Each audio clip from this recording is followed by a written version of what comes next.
Righto, 6:30, perfect. Meeting opening at 6:30. Apologies, leave of absence. We don't have any. Confirmation of council minutes. Recommendation of the minutes of the ordinary council meeting held Wednesday, 17th September 2025 be taken as read and confirmed. Have a move for that, please. Neville, seconder Luke. Anyone got anything they want to talk on that? All those in favour? Against? Carried. Thank you. Mayor's opening remarks. So I can just pass these around. One for the red board as well. And around this side, just the members, thanks.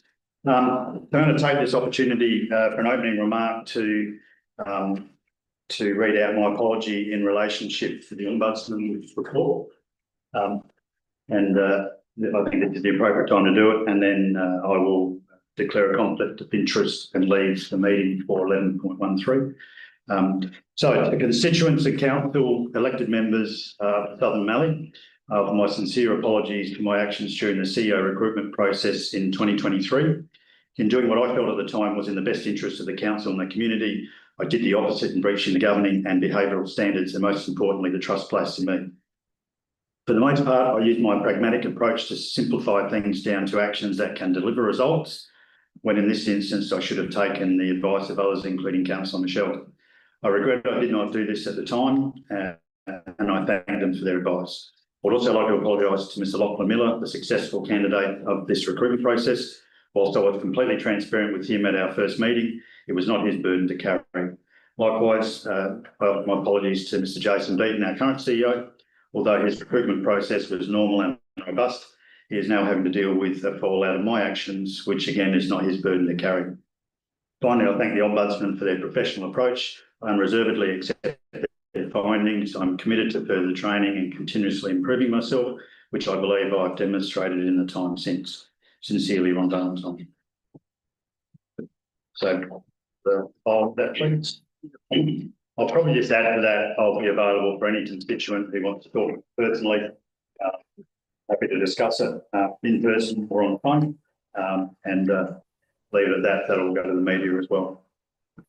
Declaration of conflict of interest. Well, I'll declare mine. So as I said, I will remove myself from 11.13, which is the Ombudsman's report section, and Deputy Mayor take over and come back when called.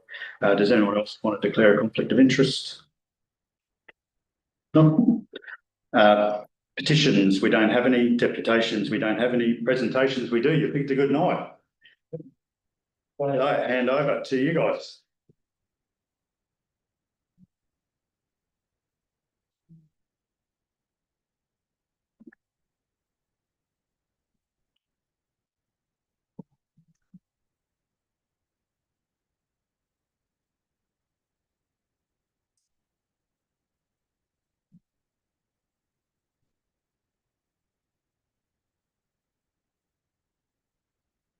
Is this being streamed? Okay. Yeah, because I shared the streaming with the public as well. Thanks for the invitation. We sort of, you guys have all got to see the venue, see the audience. So, we'll take this opportunity to maybe sort of broaden the scope a little bit. So we think there's probably some other questions there. And Councillor Pocock's question. So let's go back on. So that was the original taken. And so really the question behind that is, what's happening with so before we get on that, so this is King. He's a water planer, senior water plane with Wenscombe Murray doesn't remain on the stat board. This is Kim's go. Still your fault. So Kim's going to be spending talking to people. I'm the water resources manager. I've got the teams that looks after the water irrigation plans, and online we've got Victor. Vic, can you hear us? Can you see this?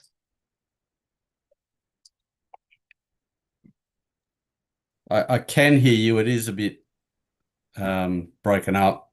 If you could just point at the microphone. And I'm not sure that we're getting the full effect of the presentation. Okay, if I sort of project my voice a bit towards the microphone, is that? No, that's not helping. We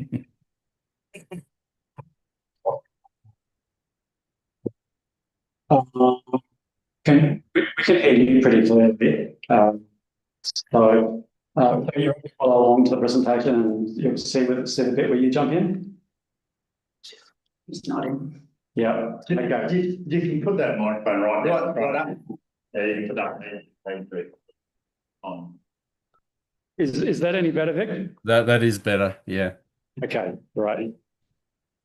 Okay, so what we're going to cover tonight is the question about annual water use reports and where that information, where good information can be found. Vic's going to talk about groundwater trends, and then the bonus material is really the water allocation plan, why we need input from the Mallee community and how that whole process works and how it's working with the Mallee. So just to sort of set the scene, orientate people.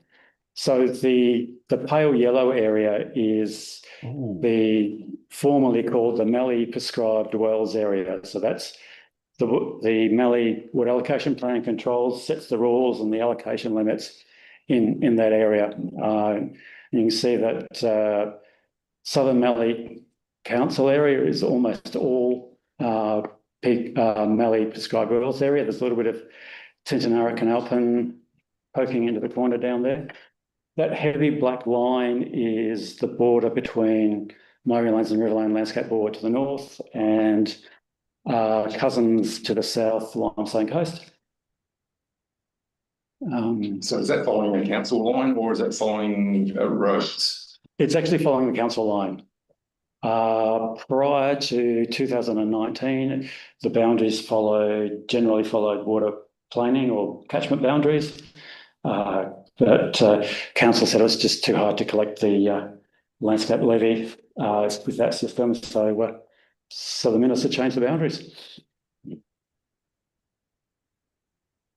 Okay, so annual water use reports. So these, so Councillor Pocock is right. We have stopped producing those annual water use reports. The last one was done in 2021. At that time, we had a response rate of 39%. And that was the information in that was really mainly about the volume of use by each crop type. And that was sort of the interesting thing. Annual water use reports is something that used to be done by most landscape boards for most of their water allocation plans. I know of only one prescribed resource that still does the annual water use reports.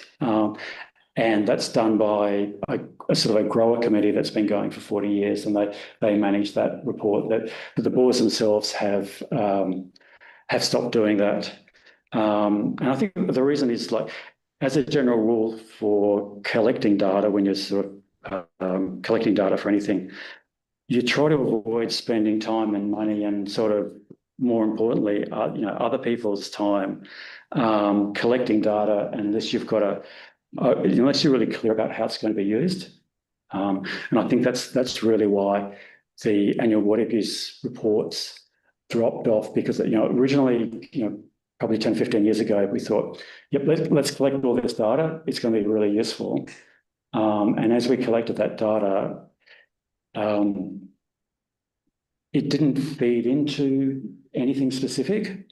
It was really interesting, but it didn't actually help us make any decisions. Doesn't matter what we're using. How much water you're using is very important. And I'll get on to where that information is now. So that's the last annual water use report. You can see that you've got the bottom right-hand corner, you've got the what was used each year.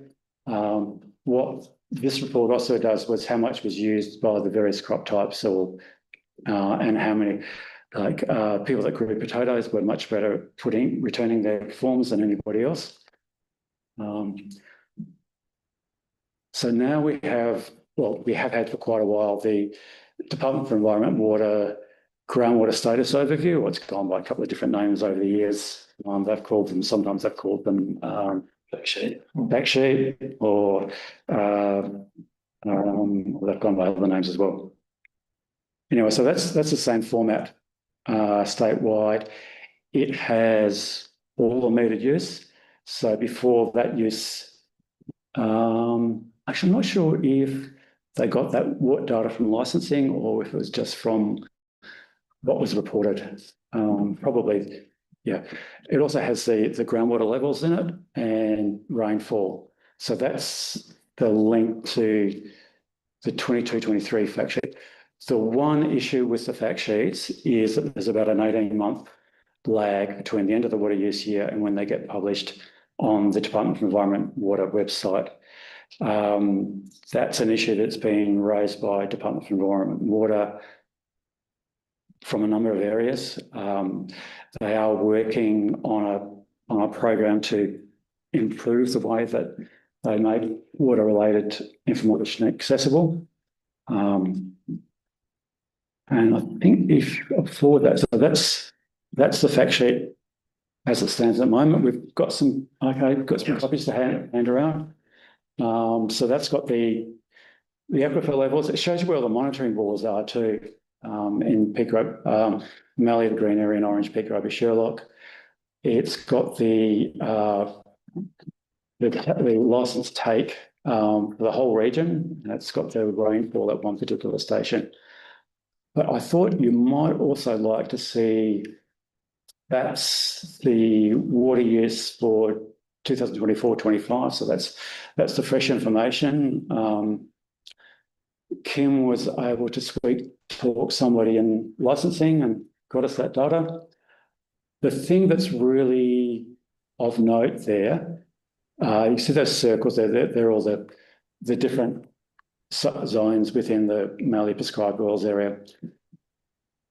The interesting thing to note there is that those circles which relate to those pink high demand, or not high demand, intensive use areas, in those circles there, people are using modes of their allocation. So, it's obviously, their enterprise is obviously thriving. They've expanded to the point where, it makes sense for them to use all their allocation. In some areas where, other parts of the state, there are other sort of economic factors which mean that people don't use their whole allocation. That's there. The other factors are what limits their expansion. So I'll hand over to Vic now, who will talk about the trends. Yeah. Do you want? Tom, I can flip. Yeah. I've just mentioned that the slides aren't actually showing on the feed for me here, Okay. but I'm following along on my own personal copy. Yeah. So the next slide should be the geological cross section. Yep. Yeah. All right. So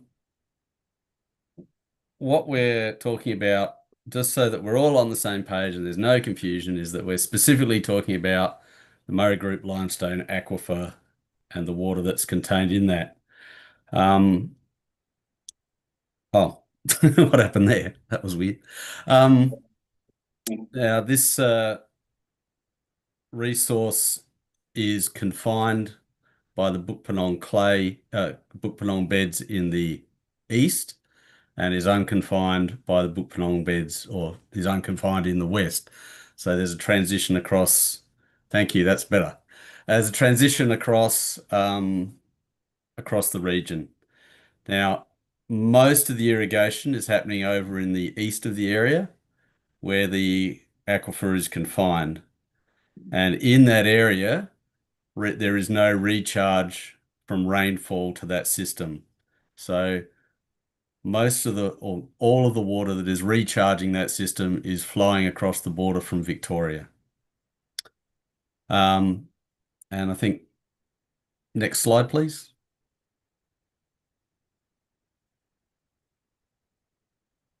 You press an arrow, if that works. No, me? No. Okay. Yeah, there we go. So historically, we've looking at varying rates of extraction from this groundwater resource, beginning in the 1980s, very low rates of extraction, and ramping up during the 1990s towards 2006.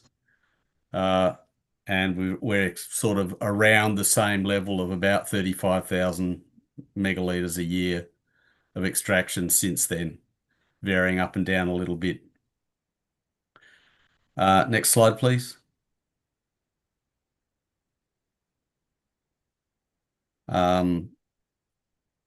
This map shows where the water is being extracted from. The takeaway from this one is that there are areas where the groundwater use or the irrigation is concentrated. And generally those are what have been defined as the red zones. So the Parilla red zone and the border red zone. And Parilla red zone. sorry? Oh, I was just pointing to the map. Oh, yeah. Yep, I think, yeah, and you can see the purple line represents the division between the confined aquifer and the unconfined aquifer. So on the right-hand side, you've got no recharge, and the groundwater is confined in that area in the Murray Group limestone. Okay, next slide, please. And this is the one we're all here for. The trends in the last sets of 5 years from 2015. So, but in the last half of the last decade, trends were reasonably stable. So the way this aquifer is being managed under the water allocation plan is that there's a gradual decline in the water resource as groundwater is used, and that's being managed. So what we're seeing is a decline across the board generally in groundwater levels, but that decline is within this period or within the first 5 years there on the left-hand side is less than a metre a year throughout most of the green zone and a lot of other areas there as well. There are areas where it's been recovering, and that's from some fairly concentrated and high use zones in the earlier period during the 1990s and early 2000s there. And the water levels are recovering in those areas. If you have a look on the right-hand side, the 2021 to 2024 trends, you'll see that there are similar trends throughout most of the green zone, and a mixed bag within the border red zone. What I will draw your attention to is that there are a couple of places where there is a significant drawdown recorded at in a few bores. So in the border red zone, you'll see that little red triangle. That's a fairly steep level of drawdown in that area. And in the Parilla red zone, there's a yellow and green triangle there, and that's similarly an increased rate of drawdown in that area. Now, overall, we're not concerned about that, but they are flags that we need to pay attention to it. So the resource is being managed. The current rate of decline is not giving us cause for any concern, and it is consistent with what's proposed in the water allocation plan. Yep. And so, Okay. yeah, I think that's it, isn't it? I'm just trying to read some notes over here, and that's it. That's all of. Okay, yeah, just to recap what Vic said, so the Mallee prescribed wells area, the majority of it is confined. There's no recharge to that area. So as the water is used, it's not being replaced, and the way it's being managed is through a managed steady decline. So that's why because I'm not on someone's wrong. They can tell when they in the red zone there where they use it all, but their water stays low. It gets worse and worse and worse. That's coming out of the ball. Okay, so that's a salinity, Yeah. yeah. Is that a? So Sorry, I can't quite hear that. the average isn't Oh, down, staying steady, yeah, it's going up, yeah. so the level's rising? Yep. Level's rising, but the quality is dropping. Yep. Okay, Yep. it's interesting. Okay, well that's interesting information and something we probably need to pay attention to. I think it's at this point that we should probably mention the model. So we have created a groundwater model to help manage this area. And Yep. it is important for us to model these areas so that we can identify and test the best management options to manage these high extraction zones into the future and issues such as that increase in salinity that you're talking about. There's an annual degradation of about a metre, and you're managing a line. All my head says yes, for how long? What's because when we had the WAP meeting here at Lameroo a couple of years ago, the question was asked, is it being, how sustainable is it? And they said, it's being managed basically for tonight. If it's managed decline, can't be. So there's got to be expectancy you're looking at, and then obviously people know that as it gets lower, general conditions of the degree. Yep. So I guess that's a pretty important thing to understand. Yep. So, as Vic said, the current rate of decline is not concerning. But looking into the future, we can. The whole purpose of the model is to be able to look into the future to see where those trends will end up. And that sort of brings me to this point, if the we manage the water through the water allocation plan, the rules in the water allocation plan, and we periodically update the rules in the water allocation plan through the water allocation plan review and amendment process. And the model is going to feed into that. So I'll just run through. Okay, so that's the water allocation plan process. The adoption, that's when the minister signs off. The implementation and monitoring period, that lasts 10 years. The review has to be done within 10 years of the adoption. Then the amendment there's not a strict timeline, but it's 3 to 4 years is common. If I can add on to that, Yeah. at that same meeting, and I might have missed an earlier slide, I think, so I hadn't responded yet, but my recollection was that they said it was nearly 100% subscribed, but it was only allocated, but it was only about 60% being used. Right. And so is that kind of what you see today? What I might, if you've got, let's skip forward. Let's skip forward. Sorry. There, that one. Okay. So that's this year's figures, and you can see the use. I haven't actually got allocation versus limit, but I think it's pretty much full, all the allocation and the limit is pretty much the same.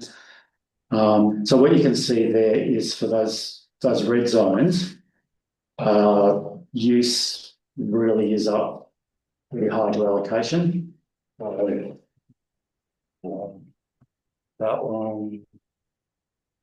one, I think there's another red zone.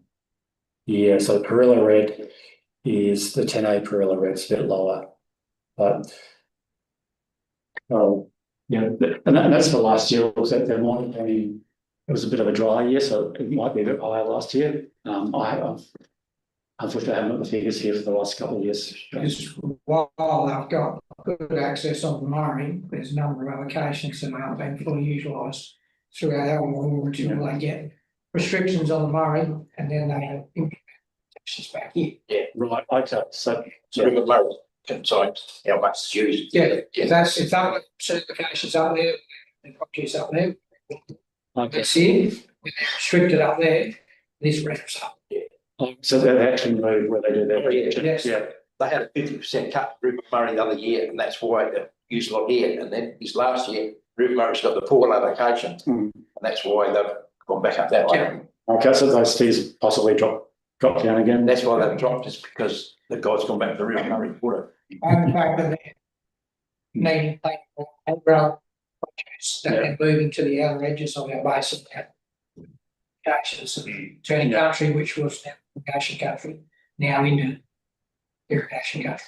Okay, so is that within those red zones? Yes, well, we've got red zone.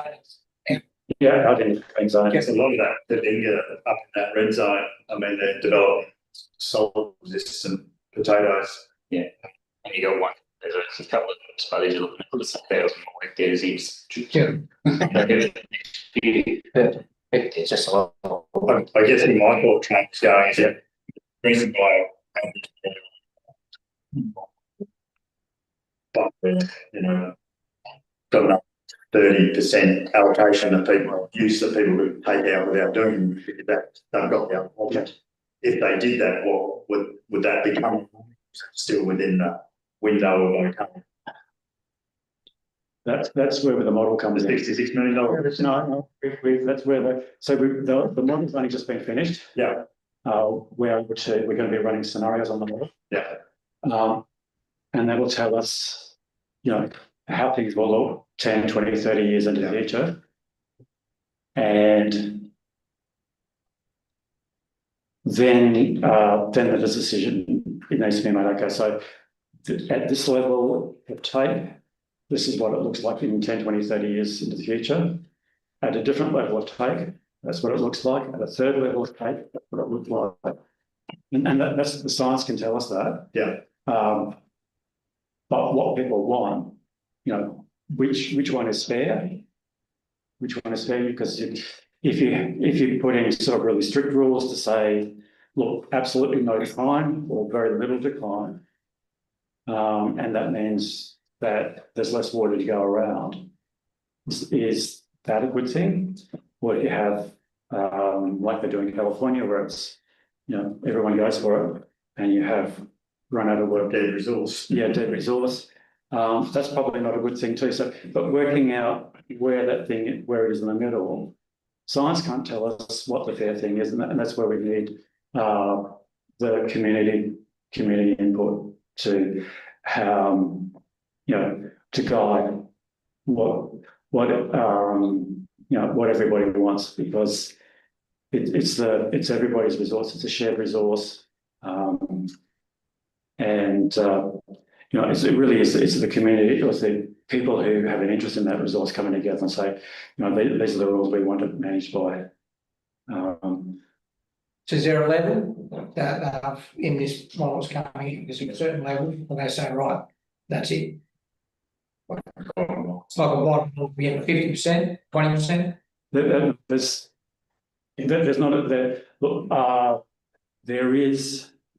there's a maximum that's set in the basin plan, because this area is in the basin plan, and so there is a number. All the water resources are in the basin. There's a big table of areas, and they say, okay, this is the maximum that could be taken in plan. So that, in a way, that's an upper limit.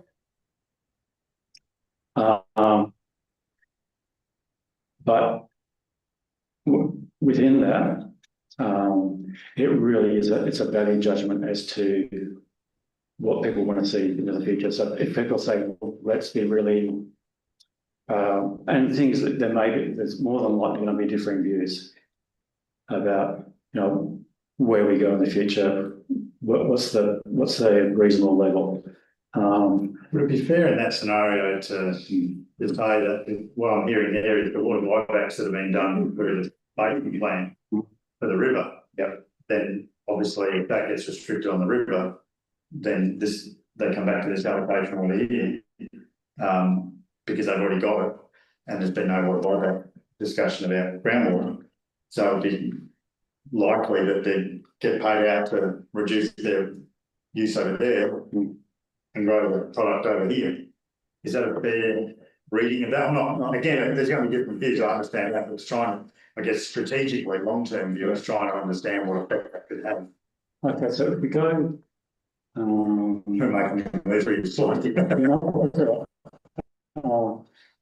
okay, so if they wanted to say move into the Perilla Red, well, actually, they will have to. All the water is already on license. Yeah. So that they'd have to buy license from somewhere to move production in. Yeah. Well, they've already got the licenses, they're just not using it. Okay, so if they were, there's no room for sort of further expansion or beyond. Yeah, What's being used that's what was used last year. actually. Yeah. We use that much. Yeah, so but the point is that if they were forced either voluntarily or forced to leave their operation that they don't build already, and then they come grow more spots here and they can go into 10A Perilla Red, so there's 38% of, let's say, that environment. Then they use that water. That's what I'm getting. It's that one party sort of got financial benefit through buying, which is a shared resource, and then that will correspondingly effect to our, because if we suddenly start pumping near 100 out of the total system for 5 years, I'd imagine that would be a serious negative effect on our. Yeah, well, Peterborough and Sherlock, they was pumping more than their amount a few years ago. The irrigator there, that's all shut down now, but they was pumping way over what was available. So does your modelling take into account what happens in Victoria? Yes, there is. The model does cross over into Victoria. I think the recharge, you said there's no recharge there, but there was no recharge for, isn't it? It's supposed to be a recharge from the greenhouse. Can you answer that question, Vic? Yeah, so there's no rainfall recharge from the surface, but water is flowing laterally from Victoria into South Australia. Yeah. So there is replacement and movement of water. And what's the actual, I've heard that whack we were told 10,000 years that it takes the water to get over it. Another one over. It is slow moving. Half a metre a year, I think, is the. Yeah, I don't have those figures to hand. Yeah, it was. That's what it was. It's take forever. Yeah. Sorry, keep going. But to time part of your question, that so the water allocation plan sets these numbers. Yes. So, and part of the review of the water allocation plan is to look to see what the modelling says if take is this area. Yeah. Whether they have to reduce that from 61,000 to. Well, they don't do buybacks, I don't think. Well, they're talking about equity and everything. Yes, this they don't do buybacks here, I tell you. Yeah, but at a state level, the government has not done buybacks before. The buybacks have been done by the federal government. And that has been because what they call the sustainable diversion limits, or the limits set by the basin plan, that the actual take in areas worse, that the amount that's actually been taken was above the sustainable diversion limits. Here in Maui, the amount of allocation is less than the SDL, less than the SDL, so that there's not that need at a basin level to bring that number down. But at a state level,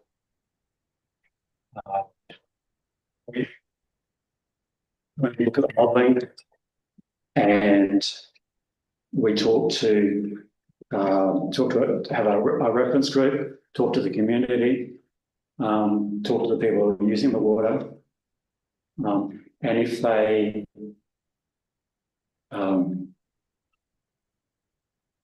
I suppose once everybody sort of understands each other and has the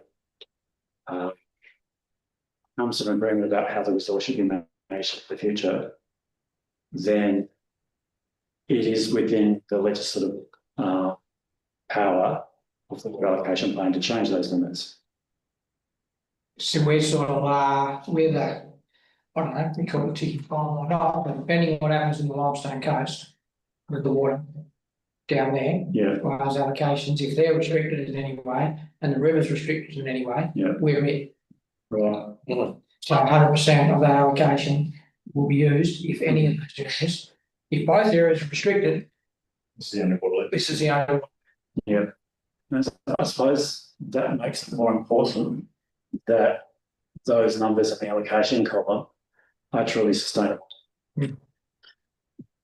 There have been groundwater resources in the past where there are areas of the state where there's a number of allocation that the actual use has been sitting at 30-40% for 10, 20 years. And the water resource is going fine. The actual use hasn't changed. And I suppose the old way of approaching that was to say, look, if everything's going fine, change the spot figure 5. But I think in your case, from this conversation I've had now, it seems to be pretty important to make sure that those numbers are set at a level where if everybody used 100%, then that would be sustainable for the future. I think it's important to understand that, we're no different. The vast majority of it is being used for agricultural, for commercial benefit, which is what the community's here for. We're supporting farming communities. That's it. It's all we exist for. And pretty much everything that's growing here is exporting water in one way or shape. So it's just important to understand strategically what does that mean, because we can arbitrarily take that figure because so 61.3 goes down to 40 because that's what is now deemed to be sustainable. That can have a huge economic impact on the operations here. Yeah. Where it's just quick enough metre a year, 1,000 years to recharge time around about to get from the ground pits to here. So it's just, I guess it's not a four-letter line or anything like that. It's saying this is not the message I certainly got at the WAP meeting a couple of years ago from the department. It's not done yet, but it's like, okay, this could have some huge impact. And with the federal government, we're all part of that base. We're part of the FBA, Murray Darling Association. We just say 2 years start talking about because it's always river. Buybacks. But it turns out now, maybe they should be talking about those two. Where it reaches 6 at the end of the year, we don't hear it anything. Yeah. And that's just not the program. Always get, service water always gets speed. It's actually, I don't know the exact figure, but more than half of the water used in the basin is groundwater. Yeah. Well, I think the other part of it, the other part of that is that groundwater rivers Sanctuary compared to dryland communities. They got people going on, they got things, they got lots of population, lots of other things. Compared to what happens out here, it's really hard to get that noise. But I guess that message I want you guys to hear and take back to people you talk to, because last time landscape the department it's pretty serious, very serious. Yeah, sorry. Just a comment in regards to, I guess, regions in, I guess in principle, yeah, if there's any reduction in access to water in any location, resources, people don't. I think the message here though is that the scale is that, all the red zones and the best water is already been taken. The use in the zones is very high. There's hardly anything left to take there.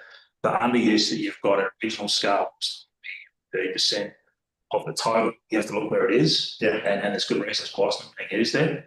So, and the other thing to point out is that notwithstanding they're trying to in the base, it's still a voluntary process. So, anyone that's got information doesn't have to sell it. So it's not like they have to move somewhere. They can just choose to continue doing business where they are. Total annual vegetable production from the River Murray SA is something like 3% of all diversions of licensed water in the River Murray, which is something like maybe 10 or 12 gigs of water. So even here, that's not going to the world change significantly if they did relocate to this region. I'm not saying it couldn't happen, but yeah, I don't think the sky's going to fall here. So some of the reading get into it, but yeah, it's a good discussion. How can the cost of allocations in this prescribed area is twice as much as the Tintinara one? As in the water levy? Yeah, was the levy at least twice as much, or it was a couple of years, I haven't looked at it lately, but it was twice as much to have cost of allocation to what the Tintinara was. You might look it up there. Someone talked to how set their levies, but obviously. Yeah. It's a little bit, the levies between the regions have historically been a little bit out of whack with each other, because back when the boards were first established, 2004, the NRM boards, then the boards were all sort of said, okay, you're a brand new board, set yourselves up, and what do you want to set your levies at? There's basically just all picked a number out of the air. Some went high, some went low. And then since then, they've really only increased by CPI. It would take me a few minutes to look up what the water levy is. I guess the factors that affected that would be the population that you're drawing the levy from, the services that a board wants to deliver in a given region. Yeah, because that levy was supposed to go back to be spent in that area, wasn't it? Not go up to general revenue, wasn't it? It was supposed to go into the. If you look at it, the money's been spent. Well, it hasn't been really spent here, has it? No, that's why We've got according to those in. Yeah, because I think it's going into the general revenue in the state. It's not going into this area. Not been spent here. The land levy and the water levy goes to the board, not to the department. Yeah. So there is a piece of the water levy that goes to the department to support licensing, water policy, and we get a tiny bit of the science for free. Most of the science, the boards pay for themselves. Yeah. You have to look up the government gazette to find out what the levies cost for each one. And that's you can also look up the business plan for each board as well. Okay. I think It's a bit easier. as much as I'm finding interesting, I'm interested as much as anybody else, and we got quite a big meeting. Yeah. That's not a workshop. It's not sorry. I'll just. Yeah. Sorry, with current usage, do you have an estimated date that the resource might be exhausted? Well, that's not really known. Look, I'm not sure. How many meters is it? We can. The model will let us see how much the drawdown is over the next 30 years. So, Vic, you there? Yeah, sorry, I just turned my sound off. Okay. The model goes out to 30 years. Yep. Is there any point in pushing, or is it possible, or would there be any point in pushing it out further than that? It is possible. There may be a good reason to do that. So with current use, you're not expecting the resource to be exhausted in the next 30 years? It is a large resource, so you're not likely to run out of water, but the conditions locally may change. But all the broadacre farmers are gonna have to get their bores lowered further, because it keeps getting sucked down, is that right? That's Depending on how the resource is managed, that is a possible outcome, yes. yeah, and that's a consideration. I can certainly say in a previous role in irrigation here, we were dropping not broadacre bores, but irrigation bores a couple of lengths, 6 metres, 40 feet, pretty regularly. Not repeat, but when they're going down deeper. But that's catching up. But what's done to the drawdown was having quite a significant effect. If those areas fired up at the same time, particularly up around that red zone, that can really draw down the aquifer around it. Yes, but I might just show you one more slide, and then we'll. I have questions. Questions. I'll repeat 2 slides. So this is, I can't really see the timing up the top there, but so this is the plan going forward. We've still got some work to do with developing the policy changes. Yes. And we'll test those changes with the model. And once we're there, we'll have a draft water allocation plan that the reference group and the people we've talked to in the community are happy with. We sort of do a bit of work working out how we're going to do that wider consultation. We take the water allocation plan out for broad consultation because we've done our homework beforehand. We're hoping we're not getting any surprises when we take it out to the broad but that's required by the legislation to do that official consultation, make any edits, make the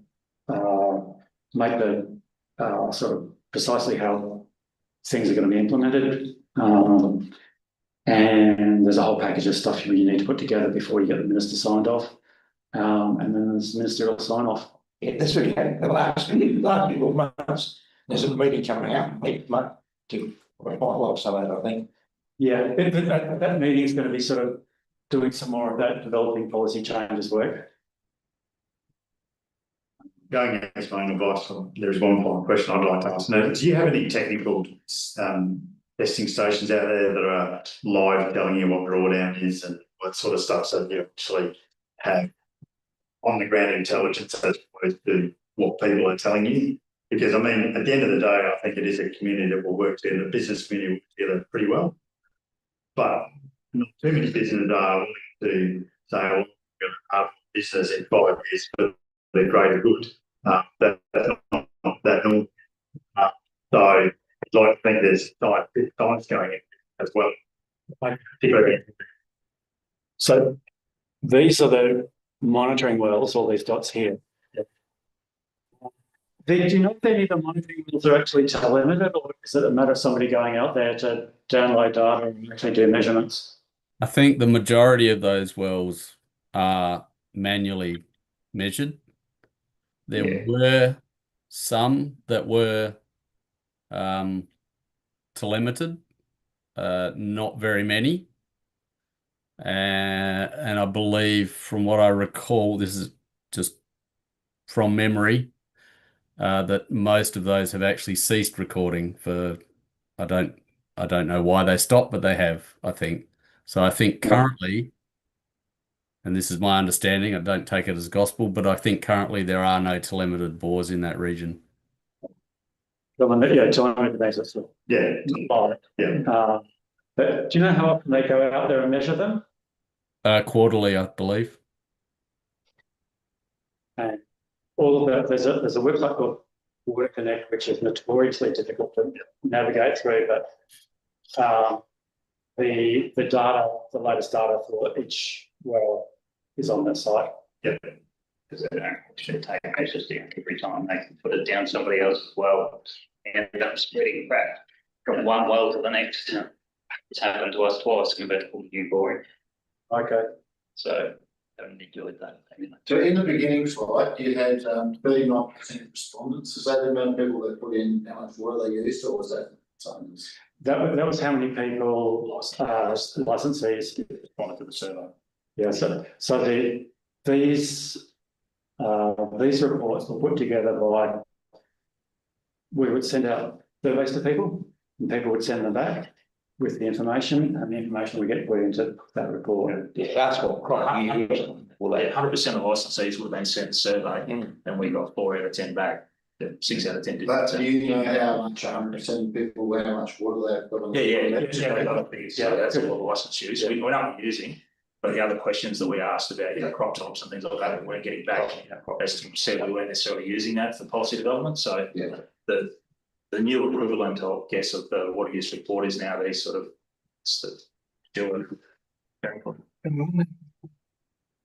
Water usage compared to the amount of produce grown out in each region. You don't do any statistics. This is just purely water extraction versus license. You're going to get a response from 42. I don't know, feedback would be something else compulsory, but even though which areas of the state are getting the best bang for buck. The organisations PIRSA collect that with a scorecard. They collect the data is so yeah. So we could probably access that if that was of interest to the council. Maybe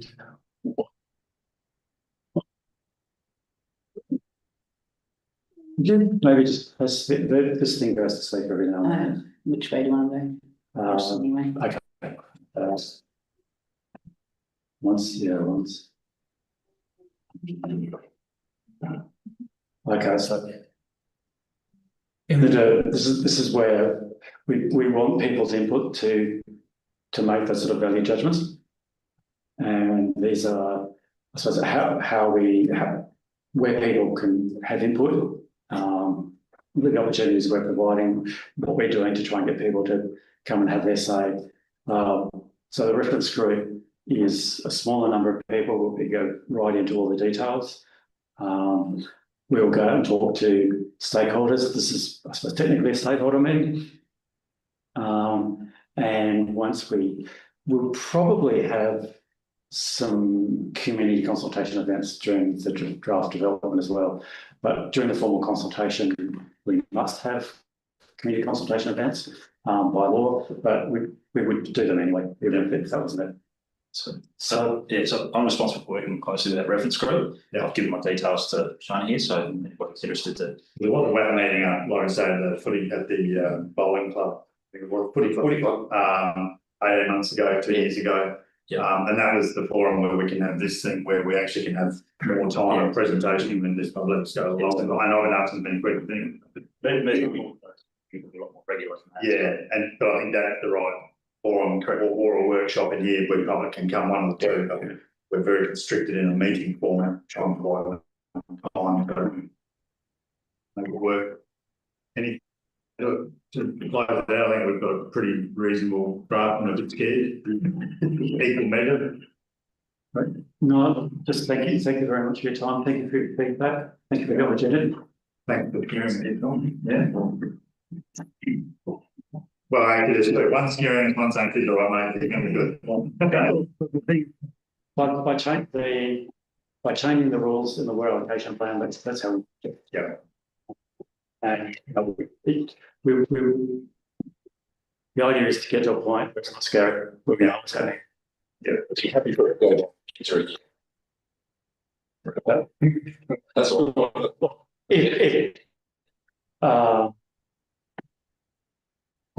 I'm not going to say what I'm happy with. What it's really what the people using the resource are happy with. If the people using the resource are unhappy with that, and they want it to be changed, I think just put that eventually. So if you're living in metropolitan Adelaide, and tell you you're going to get 50% of your water infinitum, not have to jam something change. Yeah. If you tell businesses out here, look, you've got a plan to be redundant, and when you talk to fixed generation farming families, that's a pretty hard sell. So we've got to figure it out pretty quick what you're doing. But That's selfish short-sightedness. it is. That's right. That's what it's about. Oh, everyone's agreeing a metre a year is not. Means you're actively saying it's going to finish. At some generation, it's not going to have access to that. Yeah, and For that purpose. we can look at different sets of changes, and the model helps us to see what the impact of that's going to be. Thank you. That's good.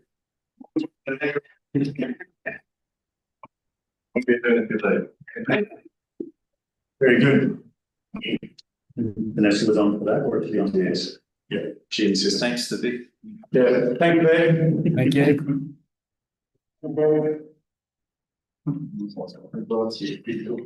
Righto, Is Michael back? Do you want me? yeah, we probably should put it back in the middle. That's how we'll put that all burden on. You see, yeah, don't throw it, I'll go, don't, just in front of you. That'll be. Really can get it. Yeah, exactly. Everyone hears that. Okay, 9, elected members' reports. Mayor's report. Probably the only two things I wanted to say in that was that the Ag Town of the Year event, which was covered off by Jason as well, was really good, and we don't know the outcome of that yet, but I think anything that brings vitality and vibrance to the community is a good thing. So whether you actually win the prize, and no one's really sure what that prize is, but if you win that, I don't think it overruns what the actual benefit of a block. Yes, on. And yeah, that's right. And the Parakeet Hall Memorial commemorative day was outstanding. It was a great showing up from the public, and a very yeah, the mayor didn't do so well, but anyway, lost quite a bit with his speech, but yeah, it was a really good thing. I think the local community down that end in particular should be very proud of what they put on and what they did. So they were both good things. So that's it for, and the drought rain table, sorry, which has been covered off in the media a little bit as well, and Jason put in his great turnout of people. Certainly the message was financial support needs to go beyond grants for materials, investments. There's a lot of people that can't access that because they're actually in financial difficulty, and so a 50-50 shared grant isn't going to help them. Yeah, the people delivering the grants are saying they're being accessed very well. So there's a broad spectrum of findings across the districts. Some people hurting more than others, some not at all. And it's finding an answer that is pinpointed to the people that need it, and decent help with, equipment payments and things of materialistic value, not just little bits and pieces. Is it going to achieve anything? Jason, might be afterwards, it felt like ticking a box and saying, well, we've done that, but who knows? A lot of farmers will put all their eggs in the one basket nowadays, which makes them their bad luck. So hopeful. There was mention that there had been other programs in the past that had helped and had got people off the ground, and had delivered a significant financial return for government and community. And so that was something that they could take back. They were, why did we go away from that? So that was my takeaway from that. So I'll move that. Anyone second it? Chris, anyone want to ask some questions? All those in favour? Against? Carried. Thank you. 9.2 elected members' reports. Does anyone have a report they wish to put forward? Yeah, I've got a box that Dingo one. Righto. We had a meeting on Monday, and Boxlet Dingo wanted to get the guys from up north to run a aerial baiting of the park to kill all the foxes and that, and dingoes we couldn't, and we had to go through they get Murraylands and Riverland Landscape Board to agree with it, as well as the Limestone Coast Board. Limestone Board agreed that we could do it, but the Murraylands didn't want to do it, us to do it, and I asked the reason why, and they said, because if you kill the foxes, the rabbits won't be controlled in the parks. And we was pretty pissed off about that, so put it nicely, so we're having another go again, sending it back again, trying to get it to happen. We was really peeved off because our local board wouldn't let us do it. And we got the threat from the Victoria, some of those guys have gone out of business, just about got rid of their sheep now, and the dogs are just moving further south, and if they just start coming west, we'll be in trouble. Yeah, so we're trying to get ahead of the dogs. We're proactive, not reactive, so yeah. I'm just wondering, being that your council representative on there, if that's an issue, which it is for our district, is there a mechanism by which we can add our weight through the chamber or through the, with it? Yeah, well, maybe I should write a thing. Then give what a formal report, That's noting what it is, then you can bring that report and then we can actually do something with it. Take it through the committees. Yeah, Yeah, because you get the report, but yeah, I probably should make a motion for the next meeting, see how we go. yeah, I just think that with the weight of the council behind it, doesn't change it, but it hopefully helps. It's a making difference for Yeah, sure, I think. yeah. Particularly if they already supported it. Yeah, well, Yeah. exactly. Okay. Right, yeah. Anyone else? No. Do we need to move that or? Yep. So move a second, Luke. All those in favour? Again, Gary, that was moved by Neville, but it's support, and seconded by Luke. Yep.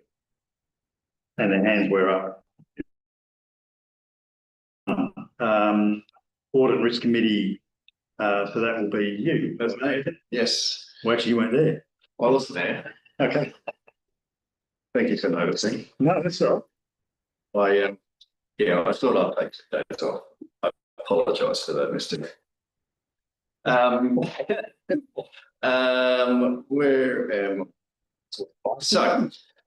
Audit Risk Committee, like I said, I wasn't there. However, it was the financial reports, the annual financial reports. Yes, mine, I mean, yes. Yeah, it was the meeting for that. So there was lots of reports, what have you, within there. I'm not going to go into it. One, because I wasn't there. And two, if we've got any questions, we do have Vanessa on the line. But the audit went through very well. I do have to say, I've read all the reports and it's the show that Vanessa and Tony run in regards to the audit is done very well each year. Do you want to move anything, recommendation? No, so I will. Geez, the whole lot of work here. So the recommendation is council accept the minutes of the Audit and Risk Committee meeting held Tuesday, 7th of October 2025 as read and received. Approve the financial performance report, comparison of budget to actuals for 2024-2025. Endorse the Audit Committee activity report for inclusion in the 2024-2025 annual report of council and adopt the draft fraud, corruption, misconduct and maladministration prevention policy October 2025. Move for that. Luke, second, Chris, do you want to speak to that? I'll probably just make a couple of notes that came out of it. One was that it was said that we will put in as a standard agenda item in the future the sustainability committee's reports. Sure. So that'll actually be a standard thing, looking for that in the because the right words, but the running sheet for the committee says that it doesn't cross over the territory of the Risk and Audit Committee, but the Risk and Audit Committee absolutely want to know what's coming out of it so that they can review it and endorse it. And probably the only other piece in there was highlighting that the on camera, the outgoing auditor made some comments around sustainability and how all the matrix and everything looked pretty good, and said, well, it's the key strategic risk in this is about financial sustainability. So it does look good in one on that side, but because all the base data is not right yet, like the asset management plan and so on, it makes that data be not correct yet. So, and that's accepted by the Audit and Risk Committee. They were aware of that. I understand. It was just making that point because it was public. It said and it made it sound like it was all roses, but it's not. So that's all. In that case, all those in favour? Against? Carried. Thank you. 11.1, page 47, financial annual statement. Tony, yeah. So this again is a lead on from the Audit Risk and risk, just for transparency and accountability and all that sort of stuff, is actually get the annual financial statements out into the agenda. They're all in there. Any questions, again, we've got Vanessa, but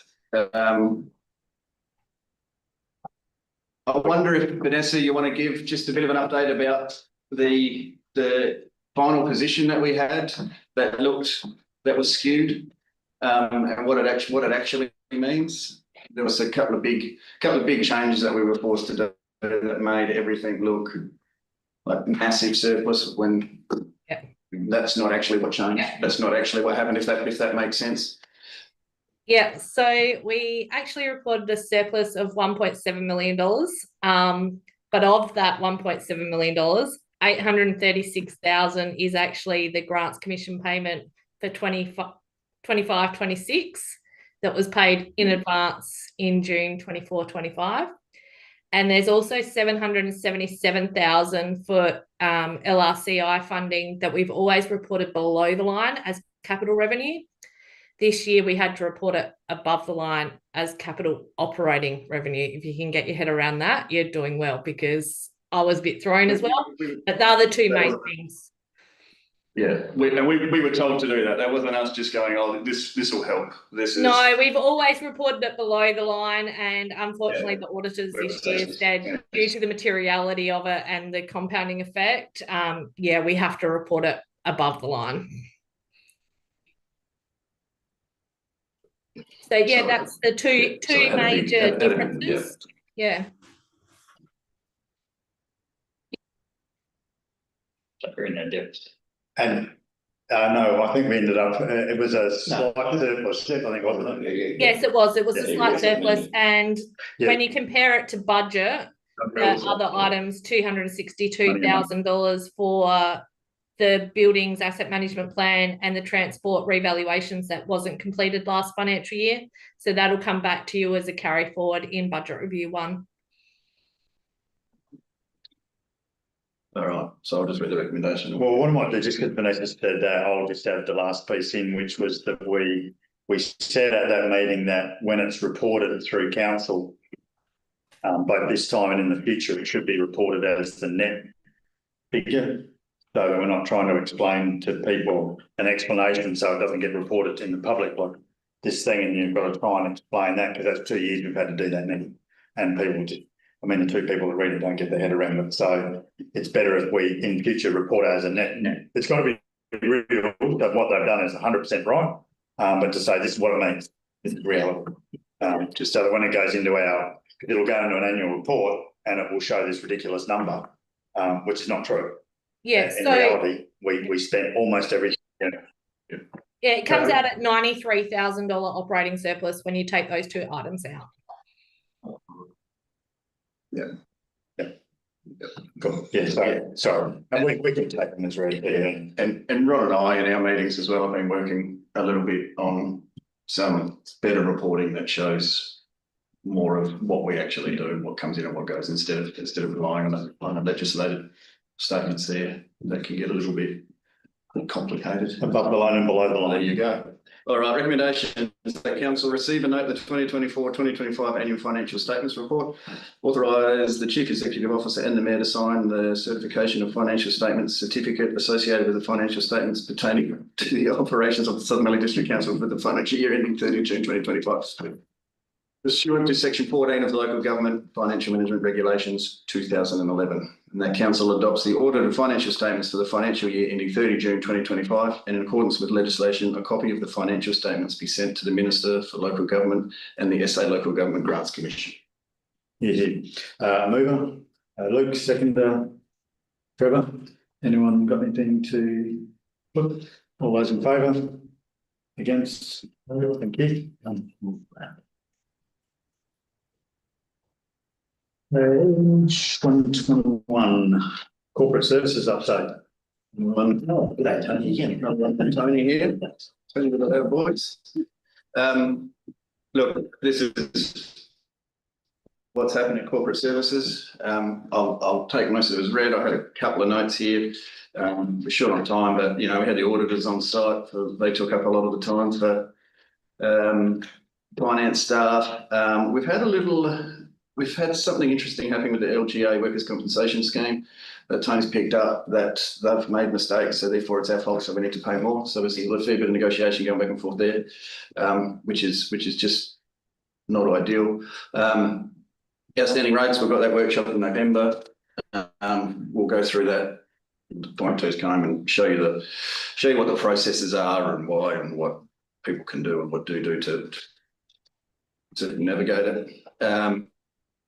IT, we've still been spending a fair bit of time in IT, looking at the best solution there, so we can really work savings, but on not just savings, efficiency gains as well.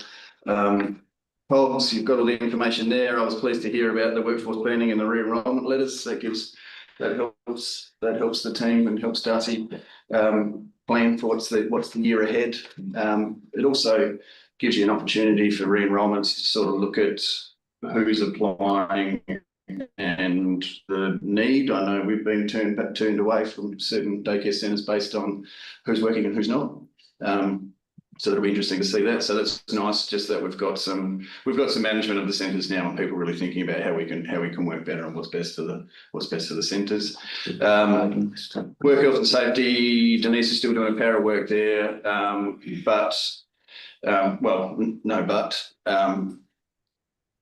really helped by Ben as well, which is really a real, I don't want to say interest, but really sort of getting that going has been fantastic. So You better watch out. yeah, I know, right? I got to stop raising the sky. Yeah. So that's the corporate services update. So recommendation the council received another report. Move on. Oh, he got me then. He put his hand up, rubbed his neck. He put his hand up. And second, Trevor. It's been a long meeting already. Yeah, I want to speak. Yep. Long-term loans on page 126. They just all those, the Pinaroo City. Yeah, I was going to ask a question about how many rates we have recovered since last report, but that'll be shut in next week. Yeah.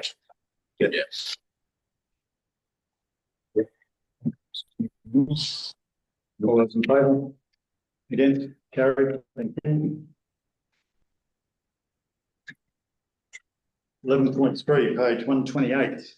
Proposal to revoke community land classification, Lanaroo Caravan Park at Pinaroo RSL. Someone different, Shiloh.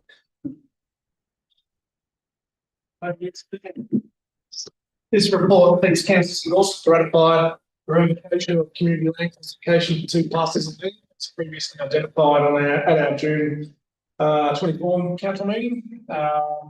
This is following the approval by Mr. Fellow Governor John Sysax. Pretty close. Sorry. Yes. Should have got the name spelling. So for section, the lower certificate title section, the eastern section, and the RSL site. So basically revoking these land plan or sorry, will provide council with great flexibility to manage lease or sell their parcels. It's ready for Yeah. And I was saying you can take it. Simply, the other part I would like to bring was the formal process now being completely followed, and we are the final step. Yes. Exactly. Yeah. So the recommendation, do you want to read it? Yeah, we got it. Yeah. Okay. Right. Recommendations that council resolves in the following parcels.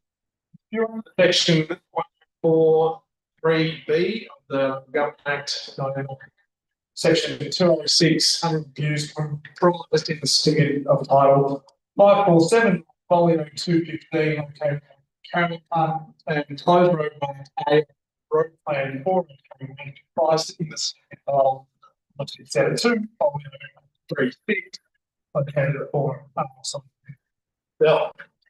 Can I, could that please, Chris, second, Trevor, speak to that? Can I ask a question? Yeah, just let me hear that first. This one. The road. Oh, sorry, didn't realise. No, If this motion goes through, what's the next step? So we're going to deal with these properties.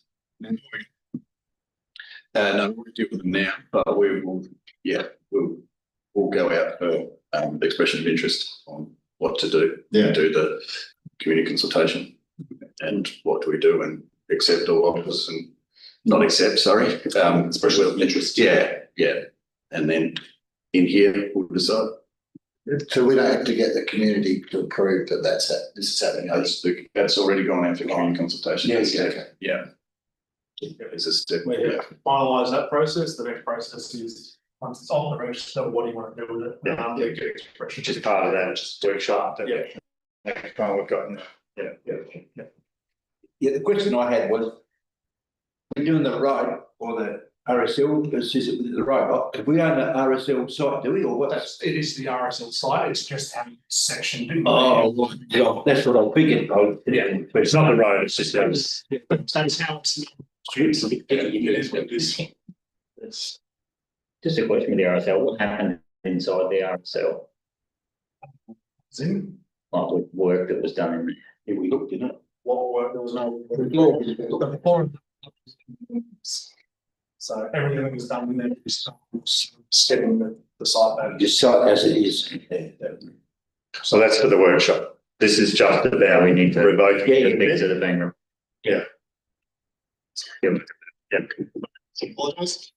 Anyone else? No. All those in favour? Against? Carried, thank you. 11.4, page 132, Retirement Village Financial Review. Shiloh Vale. Thanks, Mayor. So this is a report basically asked for by council previous meeting, which I guess so stuff on. Basically,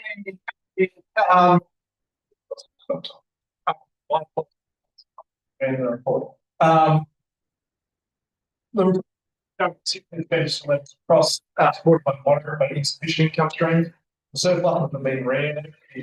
Benefit generally needing revenue, financial model remains reliant on ongoing council support.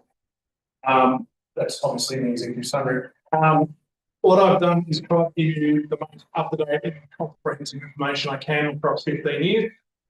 I'll go back to the really that means digging into paper records and stuff like which don't have easy access to and require significant of data entry to make it into any reasonable reporting. I will go through a couple of things in here. So the occupancy rates have remained pretty high, but we obviously had a dip a few years there. The income has risen about 46%, but hasn't kept CPI rate. We get occasional one-off uplifts due to either income contributions amount or we put in capital. And wherever, so the occupancy rate got to a low of about 2.4 back in 2019. Apart from that, 0.94. Just that time. Yeah. Year. Other interesting things is we've had small service a couple of years. We haven't done any works and stuff, but my vast majority of time deficits. So I think it's all there. So I'll give it back to you. So the recommendation we can receive the note of the time for the explanation review. Going to move it. Luke, second, Trevor. Anyone want to speak to it? Yeah. So we charge 35 grand room fee at the moment, and 6 grand for you for that, but like 20 or 30 grand or something.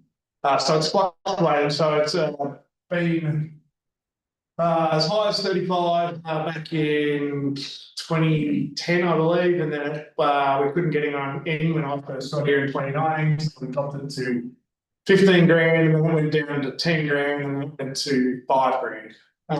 Now we're back up to 35. Yes. The user charges here, it doesn't seem to reflect those coming in. Yes, and I don't think the accounts, and I need to talk to Vanessa about it. It goes to the general account, it doesn't go into anything that's identified as the. Sorry, so it doesn't reflect, yeah. But if the charge was 35 grand in 2010, we had 2 bit of movement that year, that'd be 70 grand extra, isn't it? If it was, then it only. Okay, so we're not including those moving fees and things. No. So this year we've had someone just move in there, they paid a 35 grand moving fee. So that 40 grand is actually 75 grand. Yes, that technically would be correct, I guess. Yeah. I'd like to see it's paid back if it's not. Yeah. So, After 5 years, like, they don't get it back. yes, it's amortized, that's uses.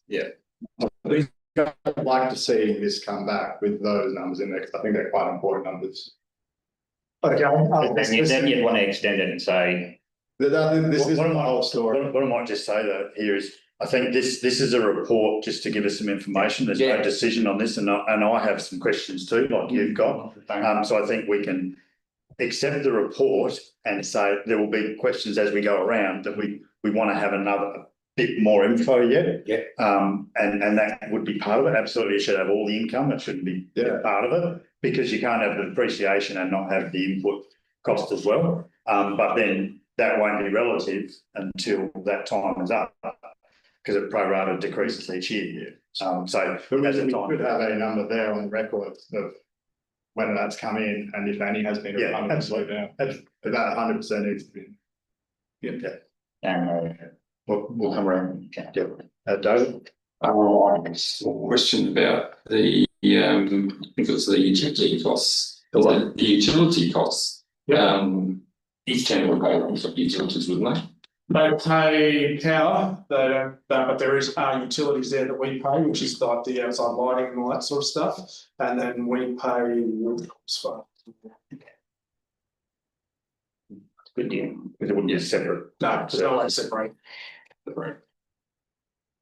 Yeah, I just think it's the best report we've ever received on this. Well, sure, I'm glad you've done a good job of that, but like I said, what are we going to do now after this report? That come up with another thing, but it's got to. Yeah, this is not a decision. This was getting, it was specifically wanting the information. Done good report, and I'll go to him on Sunday. Damn good to get that. It was that, yes. Luke? Yeah, and not only how much money has come in, but how much money we've had to pay back with those 5 years, with that 35,000 or 5,000 or 6,000, whatever it is. We should be because there's been a period that haven't stayed on. The average days. Probably the only other ones I would like to put in there, and these are questions that I guess can go unnoticed for that stuff, is one of the core values of the original building of it was to provide a low-cost housing option for local people, and obviously when that was built, that meant Pinaroo local people. So I guess my question was around, are we recording, and not to speak here, but in the future version of this, who are the people, and are people coming in from out of district and being subsidised by local ratepayers? Because that's a question that needs answering. And the second one is about, it talks about in here its core value as being a almost socioeconomic housing proposal, and that fees can't go up and things can't go up because of the affordability. But my understanding is it's that way because of the act that it sits under, that it's X amount of percentage of the pension. It's not a definable, I'm trying to put my father in care now, I don't have that choice. Like he earns too much to do that, and so he's got to pay all these fees. It's not an option. And so this is far superior. I'm not saying it shouldn't exist, that's for later discussion, but we need to have that information because I want to be clear about why the fees are that way. So yeah, that's my two. But again, I think that's for a later time. We should just take that away. So I agree. I think you've done a really good job. It's good to have that level of detail. We'll just need a little bit more, and then we can talk about it. Good. Yeah. You want to respond? The only one on that question you've just asked that might be difficult unless I go back through whole council resolutions as to how they come up with that model. It is partly to do with the act, but I think it was also the model that was put in originally, so that might be. You could answer it in a way, which would simply be, look, this is how it is, not quite sure why, but it could be X, you have the choice. That goes back a long way. It does, yeah, like they were built way before. Yeah, 90. Absolutely, and we don't want to, and when they were built, they had a valid purpose to do that, and they still potentially have a valid purpose, it's about talking about it. Yeah. Cool, all those in favour? Against, carried, thank you. 11.5, page 140, property and development services. Hello. Yeah. It's basically,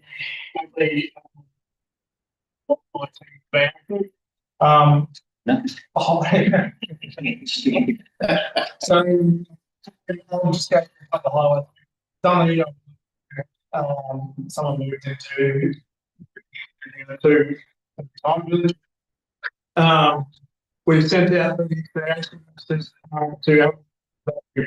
stations, which is not bad in comparison to the number of owners we up. So we did get a glut of people coming in to take their notes.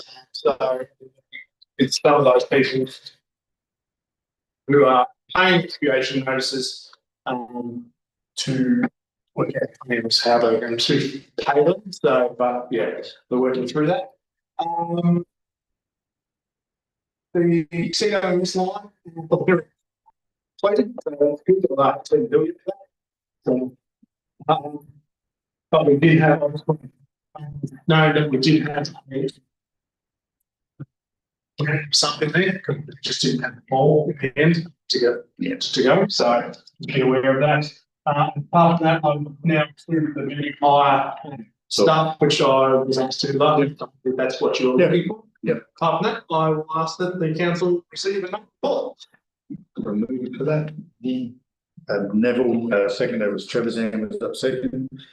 Questions? Just on that, registering the animals. You know, one incident when the animal was dead and the fine was been out because it wasn't paid. We need to publicise that more. If your animal is no longer, register that council or they. On the notice, it does say that, like when you get it, so it does say this, these please come to. Yeah. It's hard because when you we can advertise it, but I can go out, we can send them. Understand the invitation, just looking at it, just it's saying put that out there. As I was a word blast before our notices go out, so that people can tell us that their beloved pet has died. Yeah. So So that's it.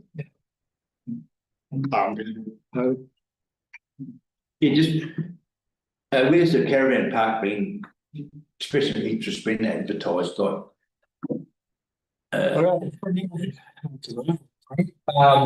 done a Facebook page, Instagram. We've also done standard and LinkedIn. LinkedIn, thank you. Paid and paid. Yeah, paid for each page as well. It was posted. No, that's okay. Said one to know when. Also to the association, all their members.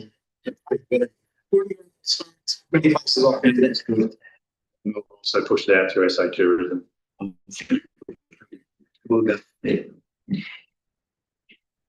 Look, responses. The only one I had was the property SMDC facility condition assessment and building assessment management report says in progress. Site inspections were carried out in the second week of September. Just wondering when the report, I can't remember when it was, so I thought I'd ask you for an update. Late October, I believe, we start to get some stuff. And could we, if we haven't already, highlight that we want the Laveroo or one of the priorities, so we get that information before we get other stuff. I will ask for that, yes. Yeah. Read It's, most of their draft reporting back to us by October, so we can have a little bit then. Yeah. All those in favour? Against? Carried. Thank you. Yeah, Mr. Wright. 11.6, page 147, waste management curbside collection service. From yesterday, and go for competitive tender for curbside collections. And that followed on from the board said, financial sustainability report, and it was presented under. So I've mentioned in terms of the background to why we have on the tender. We did bring like Kilman here. I guess they're more of an expertise in terms of the market and trying to shape the contractors to get the most response. We did go out to 5 individual place contractors. There's some really good feedback. We got 17 people that downloaded the documentation. Only one responded. We were, I see 105% over what we currently have. And within that report, it does show the breakdown of transfer costs, curbside collection, labour. So, yeah, so resolution or the recommendation is to note the report to council to continue to deliver in-house curbside waste and recycling collection via the in-house service delivery. In 2026, council administration approach this collection service market again via a select tender process with the aim of further assessing financial sustainability and service efficiencies for curbside waste and recycling services. Extend our 3-month trial taking material to landfill. So a 3-month trial until the 30th of June next year for the deposit of waste to the region Adelaide Hills Regional Waste Authority, Brinkley Landfill, to ease capacity pressures on the Lameroo West landfill site. Administration seeks formal waste disposal agreement with Adelaide Hills Regional Waste Authority to dispose of curbside waste collection to landfill and report back to council on that agreement. And then council consider a budget replacement for the curbside waste and recycling collection truck or an estimated budget of $5,000 for consideration in the 26-27 budget deliberations. Can I ask a technical question here, please, of the gurus in the room? For me personally, I like the first 5, but I don't like 6, because we wanted to wait for the outcome of the tender and reading the figures about what the mileage is and what the breakdowns are on the truck. It doesn't seem like that's an unrealistic expectation. Is that a modified? Someone. Move an alternative version of. Yeah. Yeah, so move an alternative as opposed to separating, having 6 points to it. So do we have to find out if there's a mover first, or let Ben respond to that? Chair, the reason for that, I guess, resolution is to say council consider as part of budget deliberations. Don't believe it's creating a direction of council. It's just saying that we need to consider, like we did this year, whether the rubbish truck is going to be replaced. So if we do 1, 2 or 3 of the first couple, then the outcome will be whether they need the truck replaced or not. And we need to consider that as part of budget deliberations. It's not suggesting that it would be. Sorry. Sneaky. Yeah, I'm just concerned it's going to be a really hard press budget cash position that we need to start rebuilding, and to automatically put in $500,000 plant replacement is going to. I understand that, yeah, but it'll come up in the AMP as well. So, well, if that's the case, I'm happy to leave it as is then. Do I have a move for that? Or does anyone else want to do an alternative? We're happy to move it. Right, move it. Oh, hang on. Question. So the comparison of having someone who can pick up on fish, down the warehouse, what was that tender estimation in the order of 50,000? Correct. Yes. So we had one response, 55,000. Yeah. Comparison current budget cost is 171,000. made up of labour, overheads and $78,000 for truck recoveries. So our current cost is $171,000. The response we got was 355.50. Just from a technical standpoint, we haven't got it on the table yet. We can all have a chance to talk about what's in there. This was just about whether we can move the motion the way it is. So have a move it. Luke, second, Campbell, Chris. Yeah. So back on, so yeah, so that's it, things per year. So the cost of the truck spread out over the period, but if we have someone come in and do it, that's the one where we have, it would be 350 a year in all. That would be the third, that's the response we have. Yeah. And the panel there was 3 executive members of the panel plus the 2 representatives from MGP, and the panel decided that based on the response we had, we weren't comfortable with furthering negotiations. If there was another contractor that could have provided a different service, we probably could have extended those discussions. Hence the reason why we're going back out early next year when the pressure's off some contractors that said they are flat because of the contract. There's contract movements at the moment they're dealing with.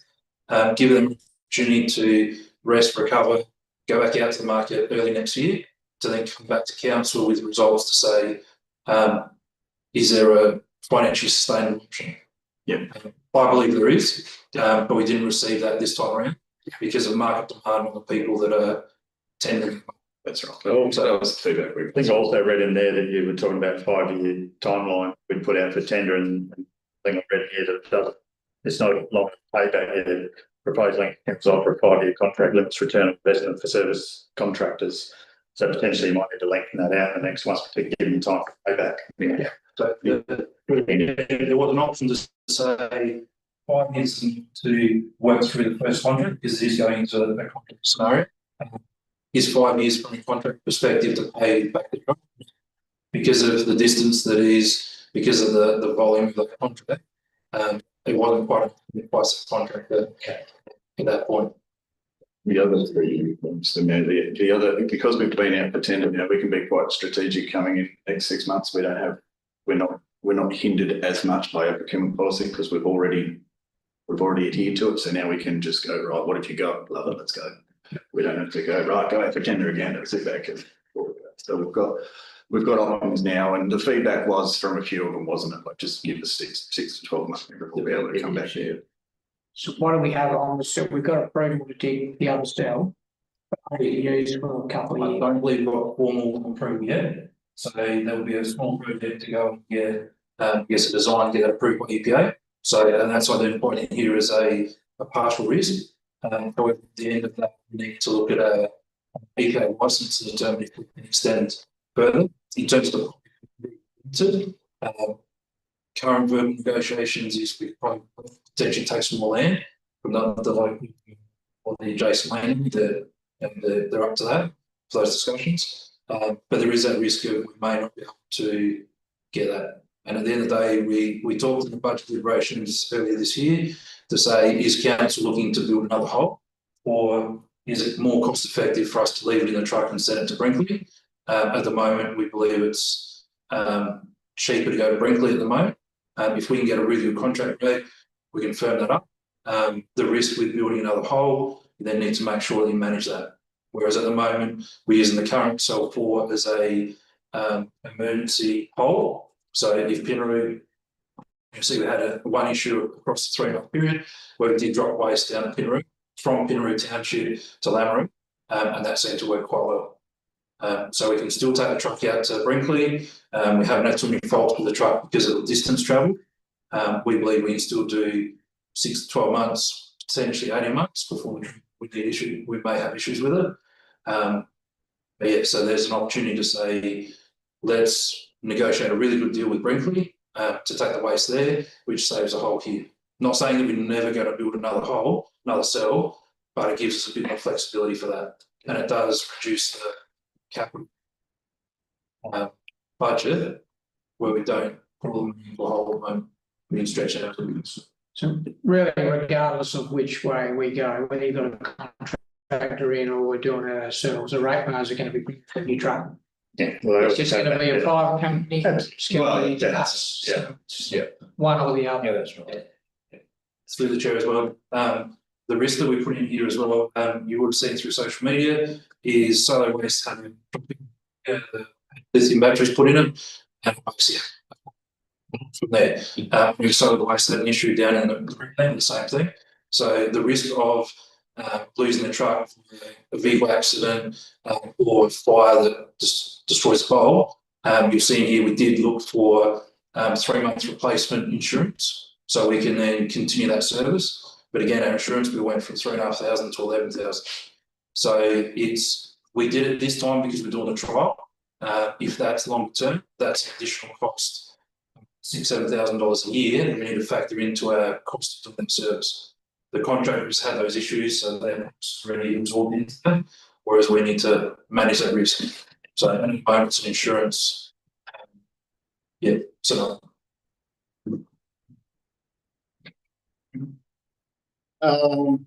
Here we've got the infrastructure service conducted a 3-month trial. Labour and overheads, it says they had a net increase of approximately 12%. So that's with the trial of Brimley. Yes.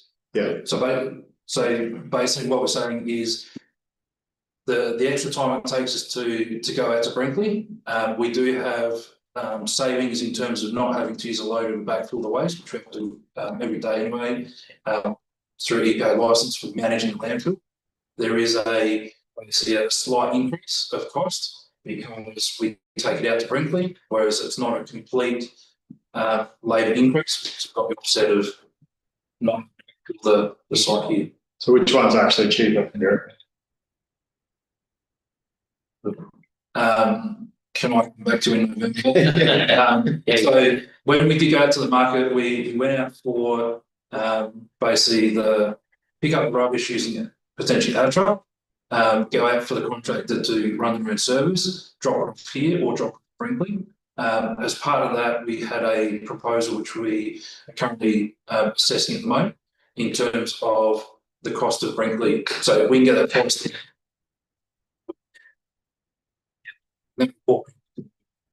So can I just add into my memory question? And my memory was at that time that there was thought we may get one more extension to the piece, but the most likely scenario from the EPA is it's not going to be infinitum. At some point in the not too distant future, that will not be permitted anymore. That'll be the end of them. That was part of my thoughts, was like, if we can get another 5 or 10 years of savings that we can do now, and then never be Brinkley, let's get another 5 or 10 years to give us that will then both together and both together.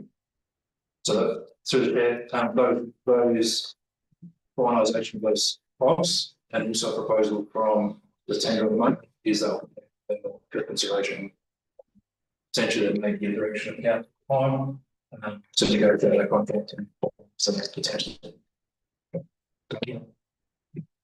Yeah, I just had a question on this insurance, 8,150 increase. You said 3 months. Yeah, so through the chair to clarify, that insurance is over 12 months. So we went back to our local risk scheme to say if we had an issue with that truck, so if it was involved in an accident, we get coverage for the truck anyway. But do we get coverage for replacement truck for the first 3 months until the replacement truck is negotiated out? So what we're saying is, if the truck burns down tomorrow, if the truck rolls over to use the truck, this extra insurance is to hire a truck in or pay to come in for 3 months, which is a cost of $7,000. Yeah.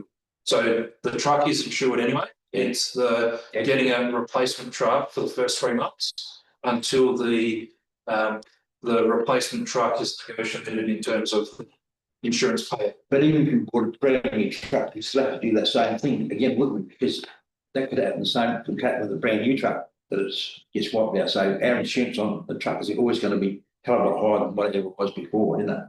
Correct. If insurance. Previously, through the chair, previously we weren't paying for a replacement truck.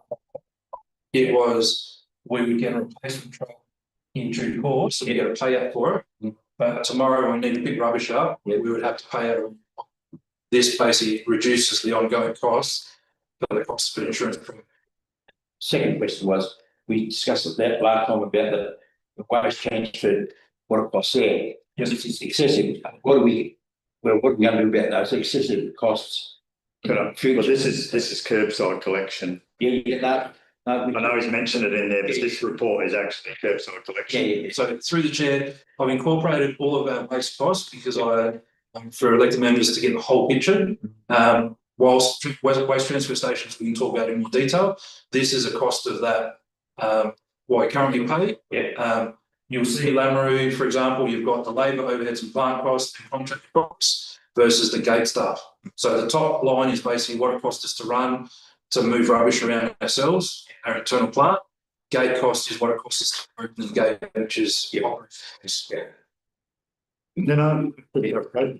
I just said we want to talk about what you're saying. Yeah, when we get into detail, because we're negative big time. No. Yeah. I'm good. Trevor? All those in favour? Against? Carried. 11.7, page 153, unsealed roads capital projects. Thank you, Mr. Mayor. Thank you, Chair. This report gives us is based on when we created the budget. We had an allocation of $850,000 that was catch-up depreciation.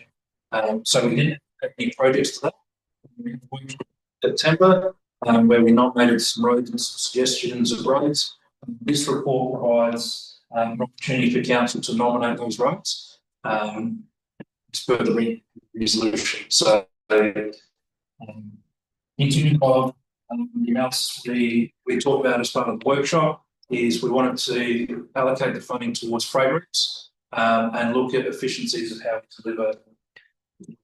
The figures in here are based on the current methodology that we did the 25-26 budget, which is a scarifier shaping grade, capping layer of 75 top. It's a band-aid solution, but it's a cost-effective band-aid solution to get us through the next 5 or 10 years.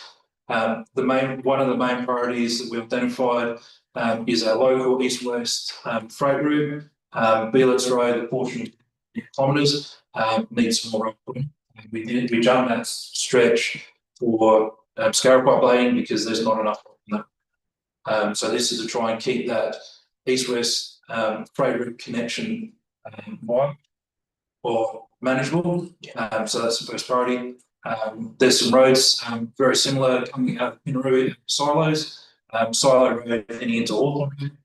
That's pretty ordinary shape. We only get has been graded 3 times this patrol season.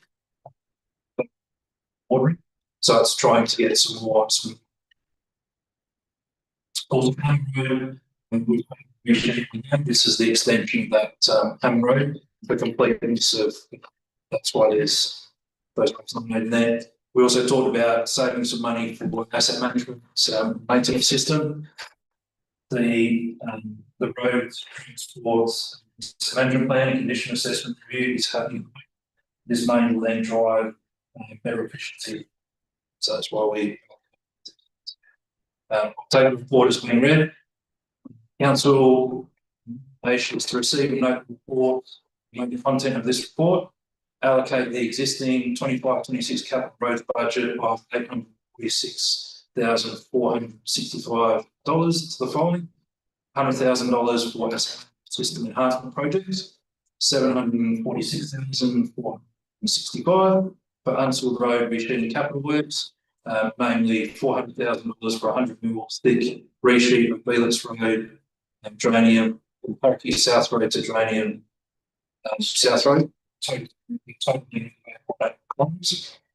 $90,000 for 100 resheet of silo Pinaroo from the edge of the seal to Rifle Butts Road. Total $135,000 for resheet of Hawthorn Road, Pinaroo from Rifle Butts Road heading west for 2.7 kilometres, total length of 2.7 kilometres, and $121,465 for a 75 mil thick resheet of Hammond Road. Jaybuck North Road heading east for 3, total length of 3. to prompt, sorry. Nearly got through it. Nearly got through. Yeah. Can I just get a clarification? The 100,000 asset management system enhancement Yes. Yes. is, So within the road asset condition data collection you've been doing, we've got a defined scope of work for that. So it's to go out and drive all the roads with the vehicle that got to Toyota Prado, with all the laser gear on it, all the cameras, etc. From that, we've got a defined scope. If there's anything that comes out of that which we need further investigation on, or further reporting to the elected body, we can then allocate $100,000 towards those projects.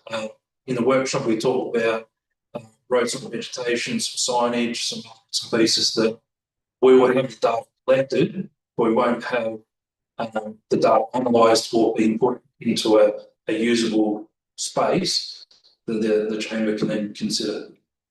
If we don't use that money for those projects, we can then bring it back in and allocate them to road projects. We're basically saying that if we we can then work through those anomalies as part of data comes through. Yeah. I hope that answers the question. So just the best case. $100,000 is to say we know for every $100,000 for better planning, you'll be able to get 10, 20, 30% efficiencies across a wide managed capital budget. So, for example, if we go and get more details on the data, we may not have to do this road or that road. We might be able to concentrate on doing some defined areas with better data. Should we move this before we keep talking more? Well, I let it go because Trevor was trying to make a decision whether it's going to be an alternative motion. So that's why I wanted that to play out a little bit. Do you have your? Yes. Yeah, okay. So in that case, yes, if I've got a mover for it. So Trevor, Neville, seconder was Luke with his hand up, and now absolutely go around and anyone else wants to ask any questions. We have 150,000 allocated for that asset management system. That's for that gathering of the data. That's for the gathering. So this The building a is for the other data. Yeah. Yes. I just want to frame this because we've been talking about this for 3 years. The 150 grand was to go out to employ a company to go out and do a road condition assessment, but also to come back with some help in building a database to use it. So I think there's a GI mapping, and if I say what I say, then you can follow it up. So then it's having a system that we can use forevermore that actually has it in it. The second part was that they said to us, and we reported this back to the chamber, was that they're using LiDAR radar as an example. They're gathering a whole bunch of information on that. So all this roadside verge, how much is encroaching, where is it encroaching, how far in is the dirt piles on the edge of the road, is that a problem or not a problem? It's collecting all of that data, but they haven't got the background systems yet to evolve that data, but the data is ours. The second part is we haven't funded taking some of that out to that extremity, including footpaths and curbing and all that sort of stuff. So that's my understanding of it. Happy for Ben to. So through the chair, yes, correct. So, and it's about if the chamber wants us to go and assess or analyse that data, this is to say that we've got a budget to draw down that and say, please give us an indication of what our curbing is like, what our roads for vegetation is, what our roads, faded road signage or etc. Do a sign for it. With data, the consultant then provide that back to the chamber and say, this is the plan, this is a priority list. So when we do go and implement it, we don't have to redrive that. So administration time, we don't have to go drive it. We've got the images, the photos, the videos. We do desktop. So some of it is yeah, some of our roads are not good mapped. We can just jump on them and get it to sort and say, right, this is the allocation. So because that was geo, so I don't want to labour on this, but it's a pretty important thing. That because out of this, you're going to end up with a geo mapped thing where our road segment on a line hover over the section that says what happened to it and when and what it needs spent on, what condition it's in. Theoretically, you'll be able to have a video or image on there and say, drag your virtual vehicle down and stop this driveway and go, this is the photos around that area. So if there's a road patch, if there's a vegetation, driveway, drain, something, we can then zoom in on that. So in the future, we might have AI that says, give us all our faded signs, and we'll just pump out faded signs. We'll need some money to be able to drag that information out and analyse that, so the chamber can make. So last thing I just want to add on, so I'm not trying to labour a promise, but they are, to my understanding, they are also generating a 10-year projected work plan for the road network from this data. It's not an actual, you're not going to sign up for the next 10 years, but it's going to give you a projected list of roads and works that you are going to do for the next 10 years for their planning. And that's included in the 150 years. Yeah. With this data, what it'll enable you to do is say, well, okay, because if you add it up at the moment, there'd be hundreds, if not billion plus dollars of roadside vegetation clearance works that are needed, and it's just completely unknown. Yeah. So anyway, shouldn't labour it. quickly to the chair. If, for example, we had 100 kilometres of road that were priority for next year or the year after, and the chamber come back and said, we spent that money, we want you to go and deep dive and do core sampling of 50 kilometres of that to prove that we need that, or that the 150 mil overlay is up, or we can go back, or if there's a freight we need that, this data, this money will allow us to go research. So plus there's some opportunity to look at the areas. So Chair. Kim? When we go first. So with this $100,000 for the asset management system, plus 250 grand we'll potentially be spending. My point is just for that 250 grand, that's a lot of money for data that's probably going to be obsolete in a few years. My point of view might be that we would get better off for the active community putting that into road and spending less money on the actual data. Like, it's good to have that data up front. It's a really cool thing to have all these fancy things. There's a community better off having that, and it's obsolete in a few years. We're actually putting 150 extra grand into the actual roads.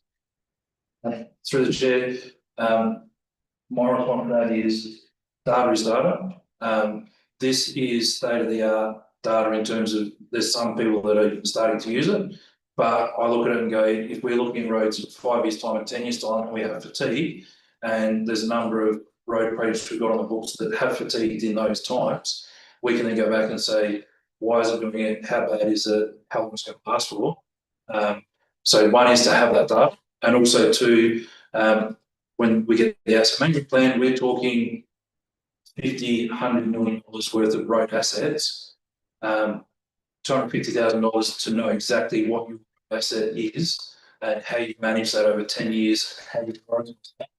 And we're talking in the order of $70,000 to $75,000 resheet for a concrete.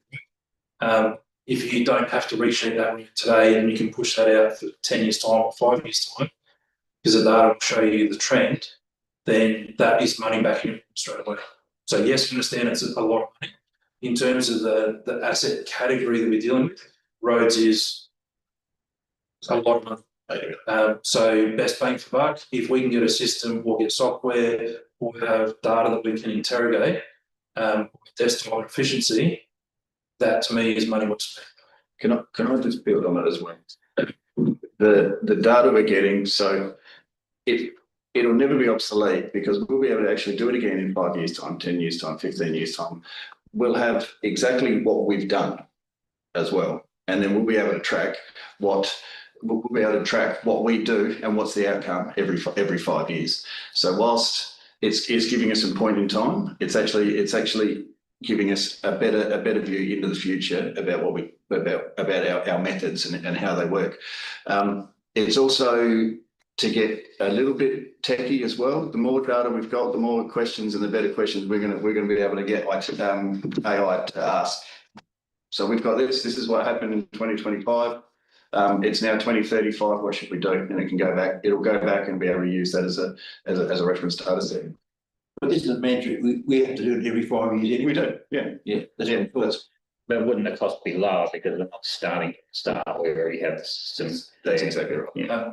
Just to respond well to the chair, if I can put it bluntly, we've used people's opinion in the last couple of years, and the chamber has worked through those opinions of my predecessors and myself.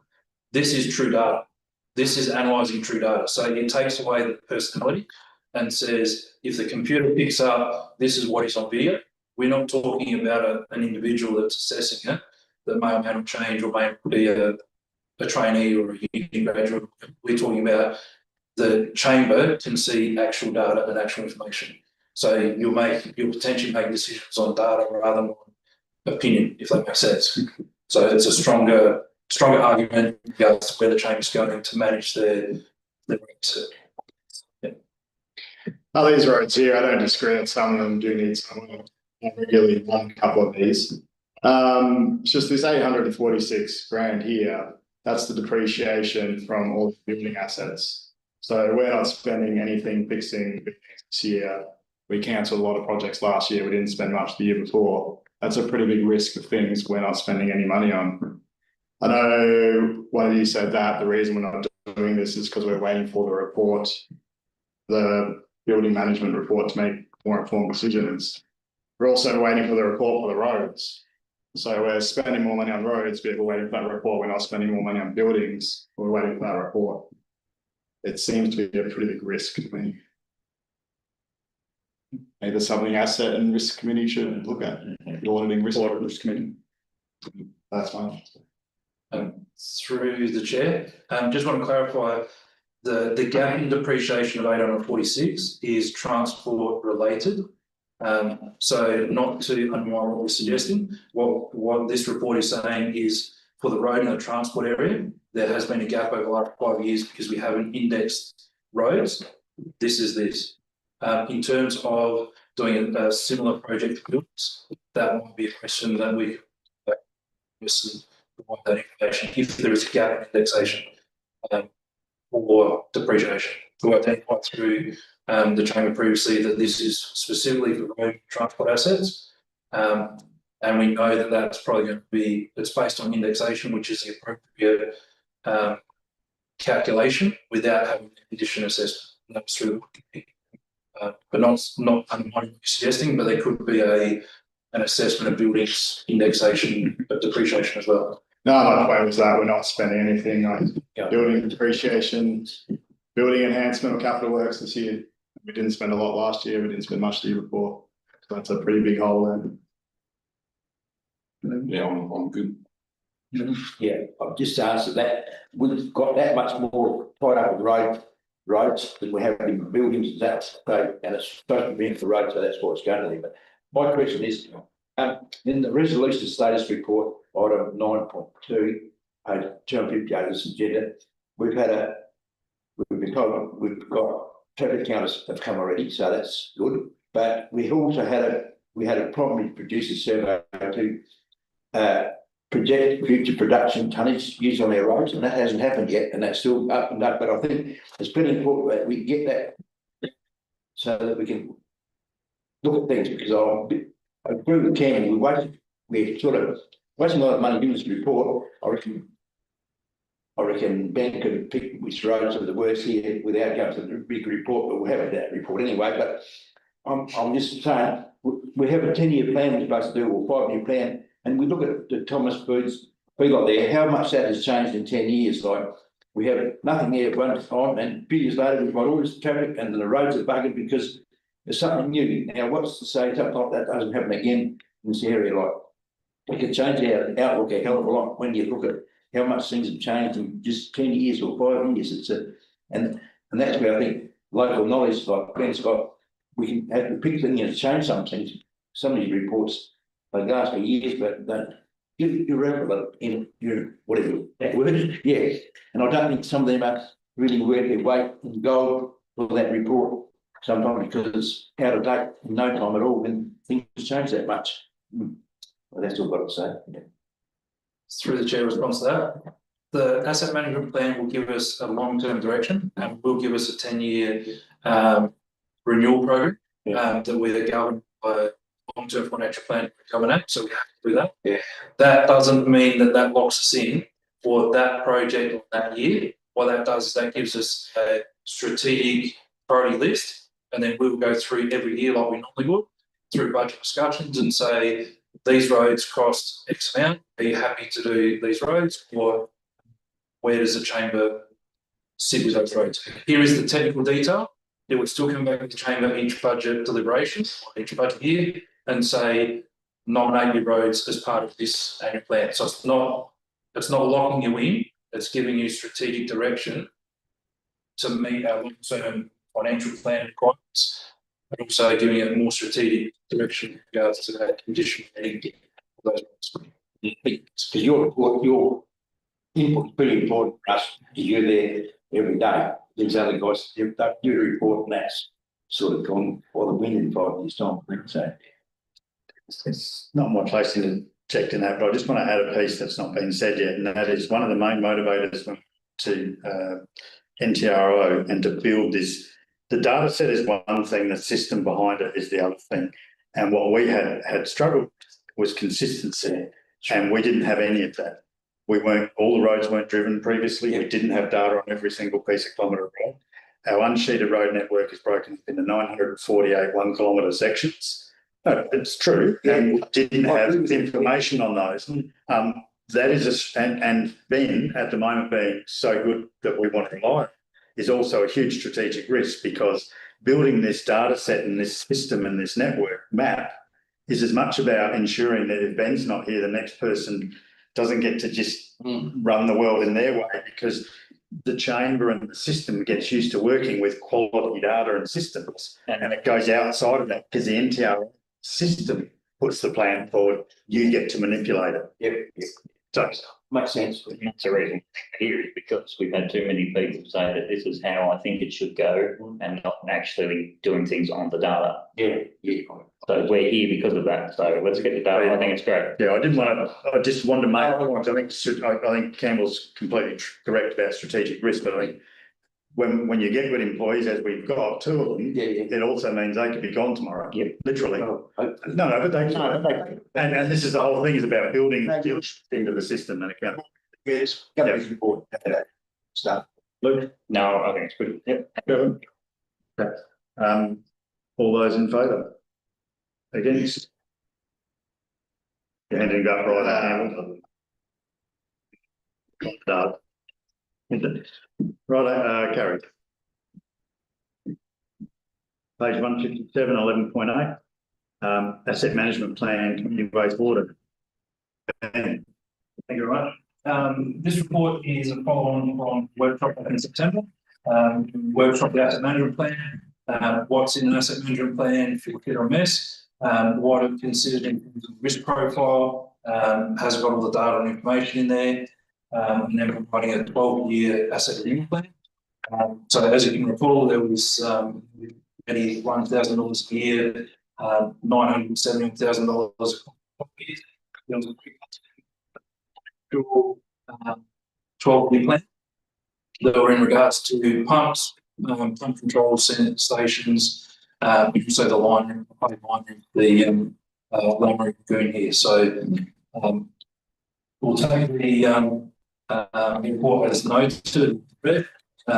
The recommendation is a council resolve to receive and note the content of this report, approve and release the community wastewater management system (CWMS) asset management plan for public consultation. Moving to that. Luke, seconder. Chris, questions? Only thing I wanted to ask is, we're putting our faith in you, which everyone said here already. We made the comment in the chamber that in budget time, that if there was likely to be large expenditure needed in the Lamoureux system in particular, because it hasn't had the upgrades, and then going to the dam, which we were led to believe at the time could be anything up to $500,000 or whatever. At that time, we said, look, if there's big works to be done, let's figure out what they are and borrow the money to do them, because that's the right use of that kind of capital. 81 grand a year sounds great. And my fear is, does that turn into we suddenly need $1 million or $2 million somewhere, in which case I would have rather have borrowed the lot and kept it out of the operating budget annually, because we're going to have a tight squeeze over the next 5 years rebuilding our fiscal position, our cash flow and our reserves. So it's a question around that. So through the chair, you'll note on the page 158, down the bottom, we have.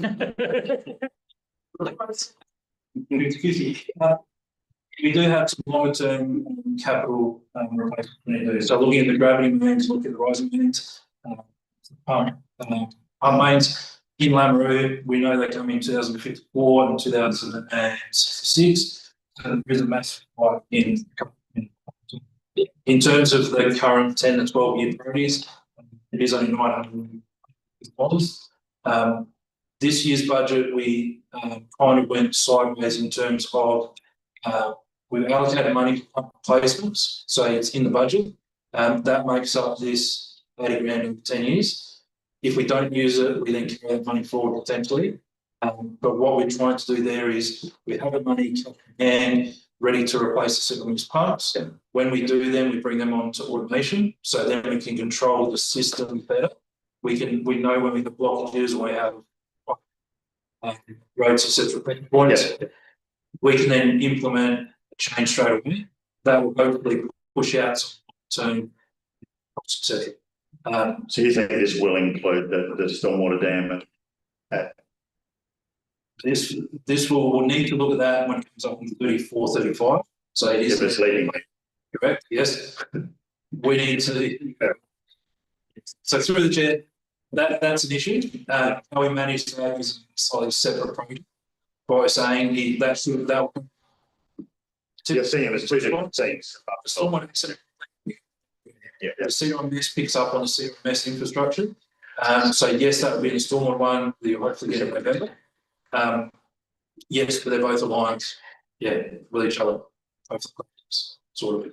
And just not to be argumentative, the reason I thought that is the loans that we get for that type of stuff for 15 years, and this is a 13-year plan. So if we're going to spend 80 grand a year for that, you might as well get the dam fixed and spend X amount per year for 15 years and have it done, ready for the next big hit. So that all those in favour? Against? Carried.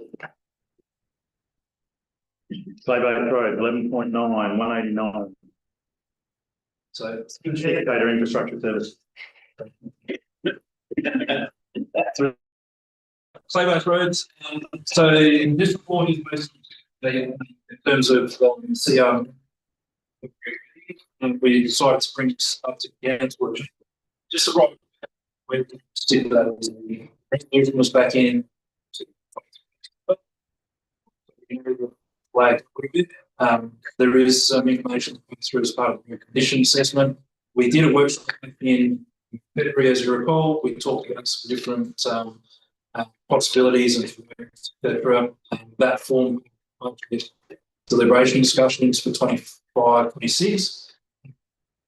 This also goes a little bit further in terms of touching on some of the improvements and enhancements we've done along as a trial to how we better manage clay improvements. Previously, they were sand conditions over clay. We sort of suggested we should put in some rubber on, so you get better traction on your clay roads. There was also some, enhancement of our current maintenance system where we can look at a skinny resheet, for example, on the maintenance program. You'll see just recently we did Pocock or Saveyard Road. We scarified that. We put about 150 tonne of rubber on there, and that road is really good. So again, it's fairly piled out, so it's a matter of bringing the trucks in at the right time, and also, I guess, reallocating some of our maintenance money and costs to do a better major maintenance scenario. So there's a couple of different options in there. The report also talks about, road ownership, where some of our road casings or roads boundaries, we only service 1 or 2 property owners.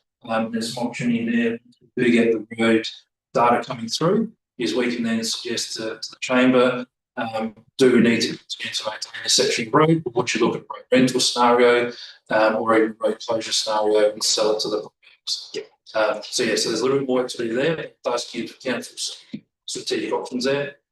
Also, there's development contributions. If there was another significant development for primary industry, for example, that needed heavy vehicle access. We might have a condition that approved through the development assessment panel through section 221 by Government Act to upgrade sections of roads or intersections of roads. Similar to, I guess, the culverts down on Varden Street, for example. Similar scenario, we have control over how we improve that development. So again, this is just a quick update we're up to, and I guess the journey where we're going. So we'll take the report as being read. Recommendation is council resolves to receive and note the content of this. Administration provides further update on clay-based road network as part of the condition assessment project and development of the asset management plan. Council's infrastructure team continue to deliver cost-effective and efficient road maintenance activities aimed to provide quality unsheeted clay-based roads. The administration provides a priority list for unsheeted clay-based road projects to be considered as part of the annual budget deliberations. Neville, tis, I've done that twice. Sorry, Trevor, Neville. Comments quickly? No. Comedians. I just want to make one note. It doesn't list in there one of the points to consider, which was in the original thing. How does a ratepayer request an upgrade, and how the chain assess that with transparency and equity? So if we got a clay road and someone wants to get it upgraded or get more traffic under any of the scenarios, whether it be a 25k an hour ballast or full resheet, how do they apply for that? What's the criteria for them, and what's the criteria for us to assess whether that should or shouldn't be done? Because obviously everyone would love it, but then it increases our road network and our operating costs forever more. So it's not for answer now, it's just we need to make sure that in there as part of that. But I think what you put forward, there's really good. Sorry, If I can keep complaining for 10 years, you should look at that. well, yeah, but then it's the noisy wheel, isn't it? Yeah. All those in favour? Against? Carried. Thank you. 11.1, page 196, road. Ben Wright, Director, Infrastructure. Different guy. Through the chair, this report comes from a media release, which we don't normally take on board. I guess it's an indication of there's a development in council, district council. Thomas Bird's Southern Cross Feedlot has suggested they're looking at increasing their capacity. They have spent some money over the last 2 or 3 years. There's another feature upgrade, increases by 25% their standard. So what this report is basically, I guess, canvassing is how do we deal with that freight routes facility in general. Gives us an option to lobby funding partners and providing a direction of how we better manage that. So it's not taking road out of context, it's looking at the freight route down to that. And in terms of where that produce goes, where it evolves, where it goes down into the feedlot, come back out. So there's an estimate in regards to upgrading for ceiling. Yes, it's substantial, it's in the order of $10 or $12 million. That's a first order estimate. There's the resheeting, top of the road, building the shoulders up, doing some stabilisation, which is similar to what Coorong Council's done. It would be interesting to see how the civil road performs.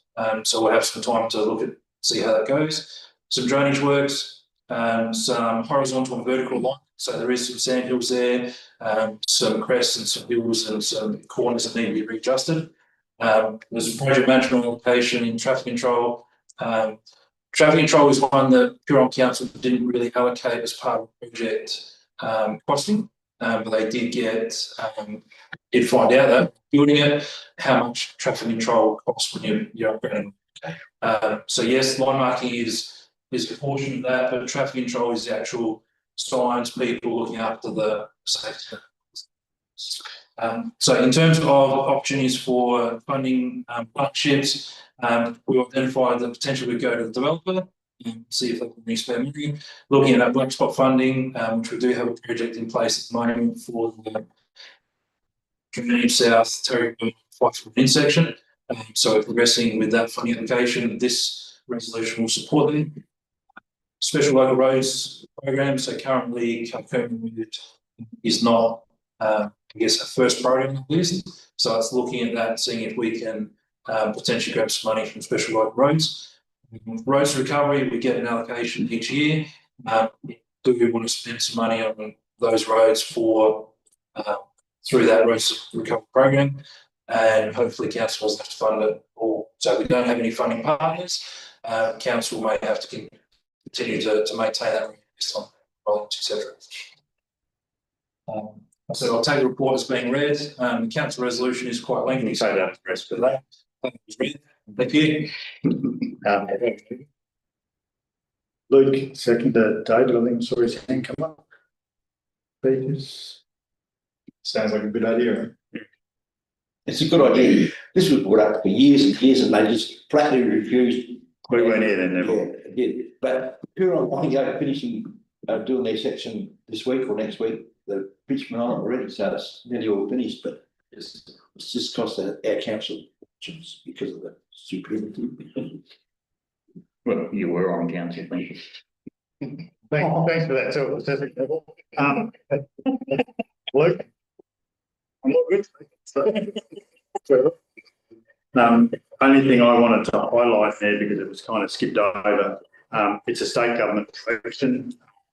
And so when I've spoken to Jason about this, saw that report, I really wanted to bring it through the chamber to give us the horsepower to approach both our local member, Nick McBride, go try and meet with the minister and the Premier and say, you know, how about this is a large commercial development that we're not going to benefit out in rates.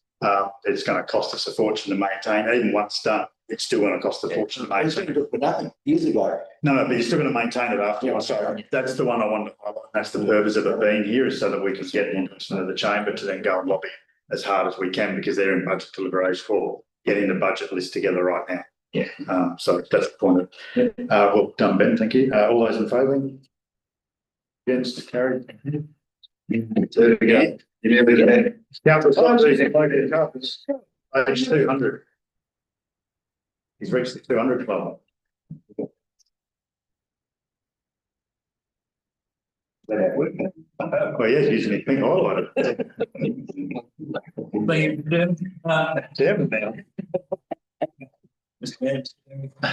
This report provides a response to the question is carrying out a list of the clubs or gets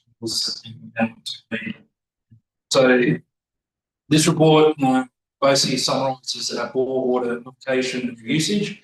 We have some leaders on laws, the BMK,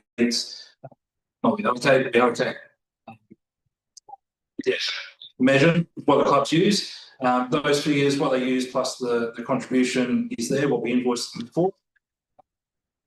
In terms of comparison with Pinnery Golf Course, that scenario we have water that pumps up to a header tank, and then the irrigation pump is a separate pump that we can either reuse water through that system. So there's some costs there. So Pinnery Golf Course for the last 12 months paid just $1,000 contribution, 50,000 kilolitres of water. So in terms of electricity costs, that all of the clubs have their own electricity supply, and therefore the for that. The electricity costs you see there and the water licenses are purely for identifiers, the board, water license plus the pumping or the electricity associated with it. What comes out of that is this last year we have pumped due to the dry season. So electricity cost for the golf course is about $17,000. That's for two, that's the water plus the irrigation pump. The last one there, Blake Roberts board, that's 100% construction. So yes, that's the one down here. Yes, the image one is our just through Mr. Mayor, this opened up a bit of a can of worms, didn't it? Ben, it's going to be just out the figures, and then it requires a fair bit more work on. to find out exactly what it's getting, exactly how much and what they're getting charged, and this is going to require a bit more from us. Yeah. With that being said, is it worth? This is about financial sustainability. Yeah, well, I was just going to say, though, is it worth actually taking it back? Like, as in, yeah, we can accept it. I mean, I've certainly got questions around that, which is equity. And it actually feeds into emotion. It's coming later. Yeah. It's like, well, the club that the motion's about doesn't get supported on the board at all, and the other one does. And then it's the pump. Well, if one's got a pump and the other one doesn't, well, it's not even putting money towards the pump. It's our pump on the other side of the fence. So kind of like, to me, from an equity point of view, we need to be looking at this further. And so is it worth just actually pulling this back and coming back at the next meeting with more detail? Well, This is just accepting as an interim? This is an information. Okay, Yeah. And then that's cool. We can put it down. only because I think it has a direct effect with the motion coming up next or soon. Because if all of that was being funded equally, that's not even a motion. It doesn't exist. Yeah. Because it's our all. Yeah. And I think that needs to be fixed first. So this is a really good thing. So, yes. One more thing through the chair. You also see that back in 2009, so the history buffs back in the room. We want to get consistency. So 2009, we had consistency for water supply rate. So that's why there was one water rate that was there. Looking back from 2017 to today, our water charge out rate of 35 cents per gallon has not altered. Also, the discount applied is 12 cents. Anyone that doesn't meet that criteria is around the Pinaroo. So that's only 9 cents there, and it's 25% instead of 130. So like I said, so that hasn't been reviewed for years. So there's opportunity to look at that. Also, the other thing is what was talked about briefly was we have a major master meter, and we have sub meters. And we're trying to say that we need to ensure that we've got a robust discussion about what meters actually supplying all of that. Meters actually turning where they should be. So there's a small project there for commercial stuff. Pinaroo, we've done some major work in regards to some of those meters around the Lions Club to replace those, just to try and get some improvement there. The next job will be at Lameroo Sports Club, just to clarify what we're taking out of the board is allocated properly, which is another mini project. So I think with that said, I'd like a mover and a seconder, but I think we should just take it on. This is a work in progress. It's just an information piece. But heard our questions there. So mover, Luke, seconder, David. Anyone else want to speak to it?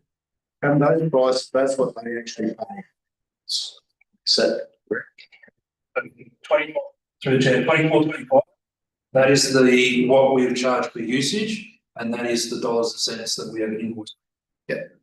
Also, we worked hard with Pinaroo Show Society because there were some discrepancies through those invoices. It was done back in March, April, May time. It's a resolution internally to resolve all those invoices. So they're all up to date. So I've got a question on the kiloliters used. The Pinaroo water allocation was overused by 29,000 kilolitres, and Lameroo's was used by 17,000. If you overuse your allocation, there's bloody heavy fine for that. Like, cost a hell of a lot of dough. Unless you're a council. Are we exempt, or do we got to pay it? through the chair, it was really good to have the board here for the landscape officer. In terms of overuse of allocation, I guess because we use the water for public good or for road construction, I'm going to use a bit of liberty here and say I haven't received an invoice yet for overuse. Was that too much? However, that's one of the things stuff on. To say that are we truly not knowing what we use, because we report this up every you have to do that. Is that actually is it a flip in the program because we did have to irrigate further because of the dry season. It's only a blip and it's normal after that. And again, that's why foreshadowing another report that if we were to contribute to another board, we'd like to potentially get that on our books to therefore give us more indication to therefore balance out water usage from draining through Pinaroo and make sure that we don't move in. I didn't realise I shouldn't have asked. Yes, good on you. And then, sorry, now it's, Luke? Okay.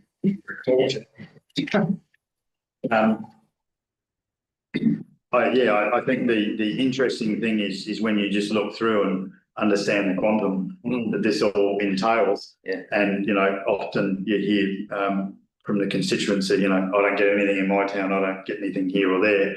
Start to read some of those numbers and add them up, and it's quite remarkable. So it's and that will go to form, I imagine, an ongoing spreadsheet or something that will track this forever. So again, it's building a database. So thank you. All those in favour?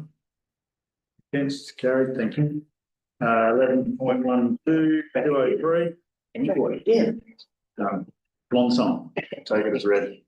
Yeah, well, I think hopefully you can, because we've all read it. So To the chair, a couple of honourable mentions, I'll call it. There was a tally on your Power Road, Lameroo, so identify that. We work with major services on site. We've spoken to major as well. We've documented that question system, etc. Family. But yeah, just report that. In terms of the other dates, a lot of the time and effort was spent in trying to get some of Pinaroo Township ready for the show, as well as the around the sale as well, just to make sure sale, etc. Our third round of tree trimming was around the oval, Pinaroo, to make sure that there was no substantial tree or limb failures in there. Also, Pinaroo transfer station, we did rerun the stand there due to a previous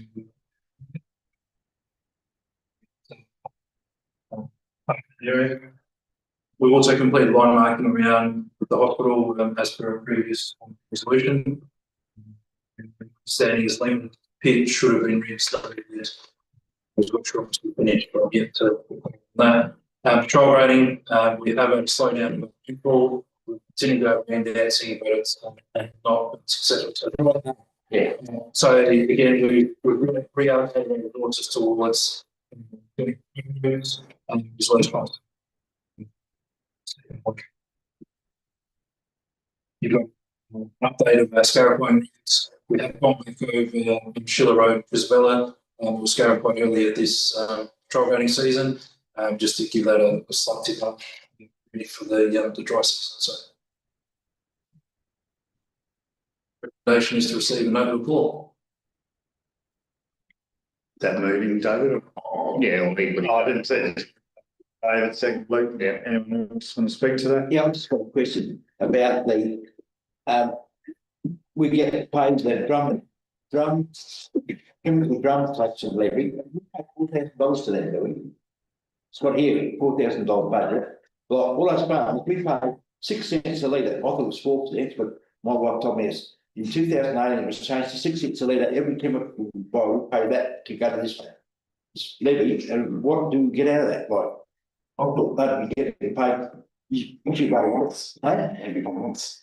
Yeah, well, it seems like we're paying them to do that, and yet they're ripping it off us anyway. So who the hell's ripping who off? Through the chair, that's $4,000. That's our vote for spaces. Yeah. Last year, I don't believe we drew down as an expense. And this year, I haven't seen any invoice, but it is scheduled for later. So, is it? But I think we gave that money back in January. As previous budget within the plus one. So I don't believe that was pay extra for their chemicals, and then we don't see no real benefit. You just burn it. Yeah. Anyone else? All those in favour? No, we use them. Against? Thank you. Okay. Right. So I have a material conflict of interest here, so I'll leave and hand over to Chris. Perfect. Yeah, go. You might as well go home.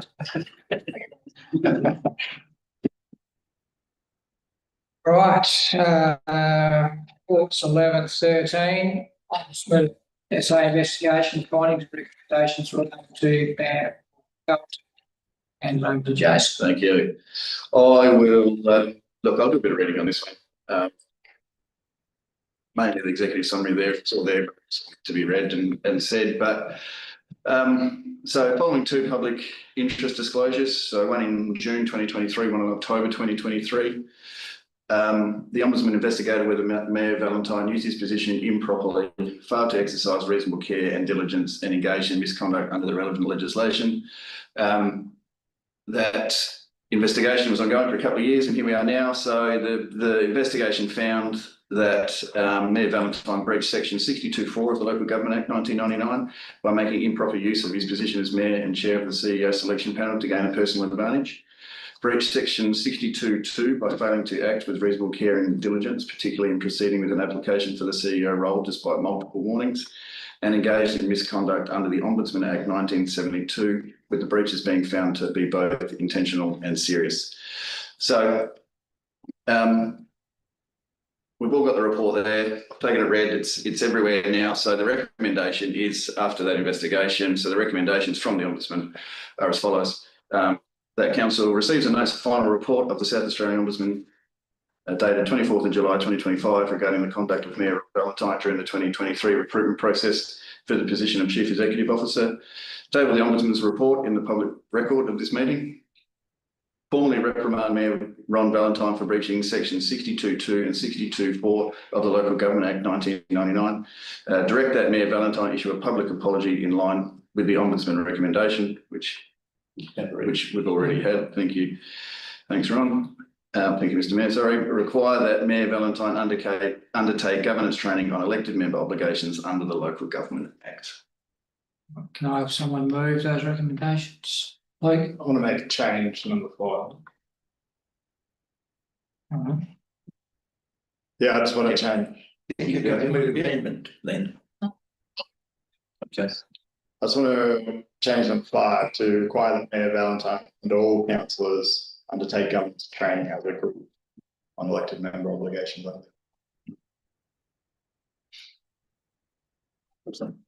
Oh, sure, sorry.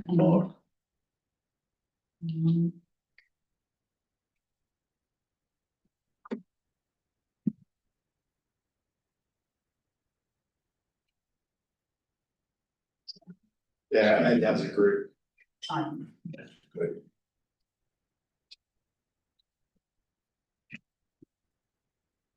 don't we need to now move those changes?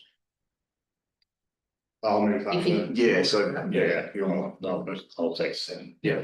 yeah, Like a second. yeah, it won't be lost. Yeah, That's right. yeah. I should go into it.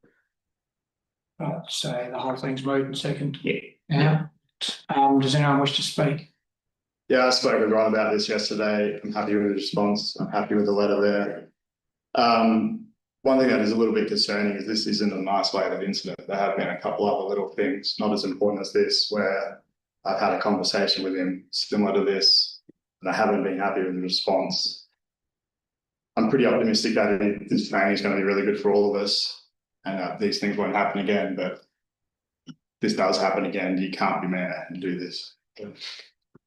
I think it's important that we all do take this training as a group, because I've got a lot more to learn.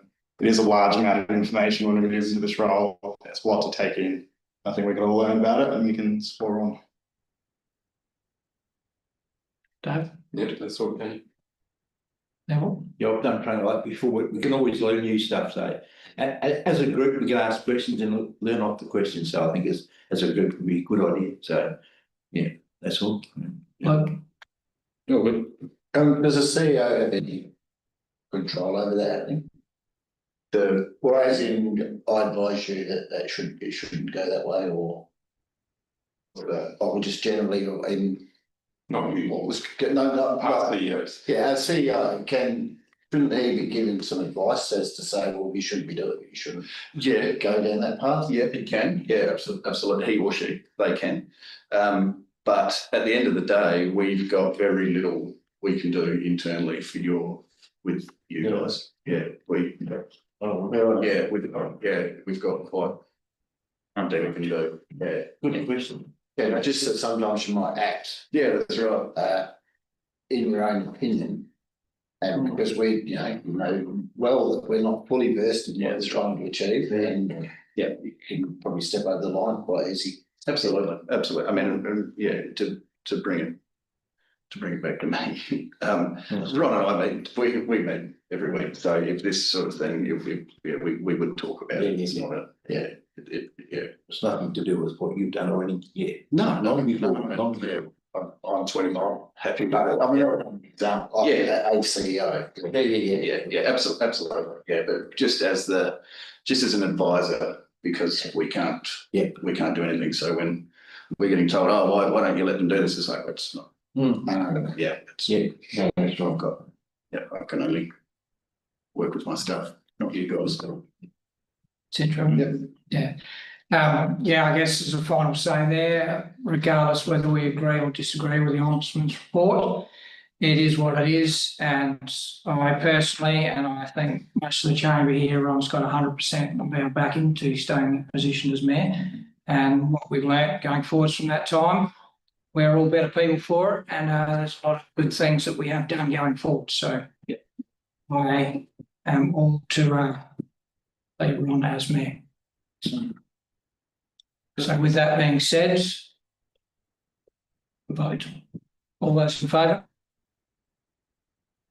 Against? No, carried. Sure. Yeah,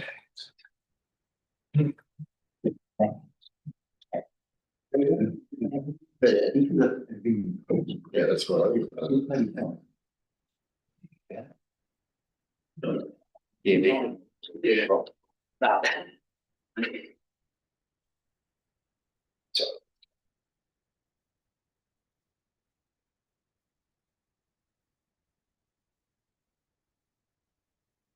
Okay, 11.14, page 230, annual business plan projects update.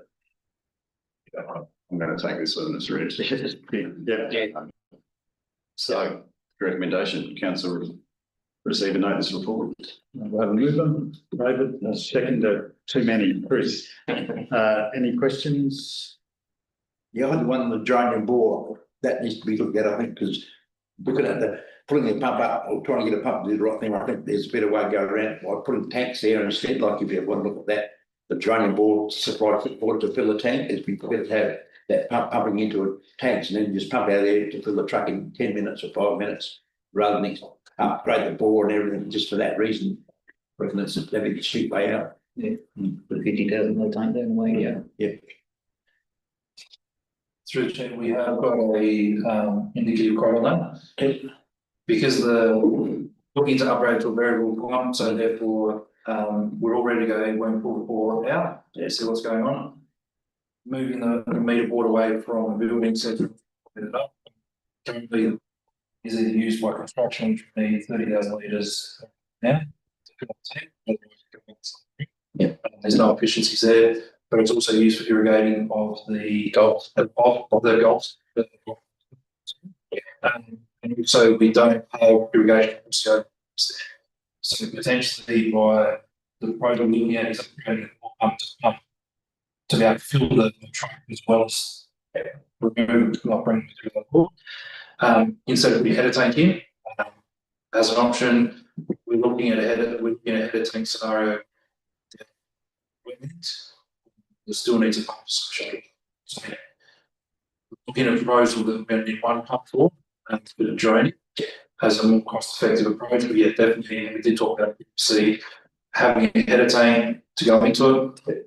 Pinaroo is that or only pulls out into a header tank and then you need another irrigation or another pump to be able to then either fill to irrigate. And to fill the water, we need 30,000 litres per half an hour versus irrigation you'll need to know many of them.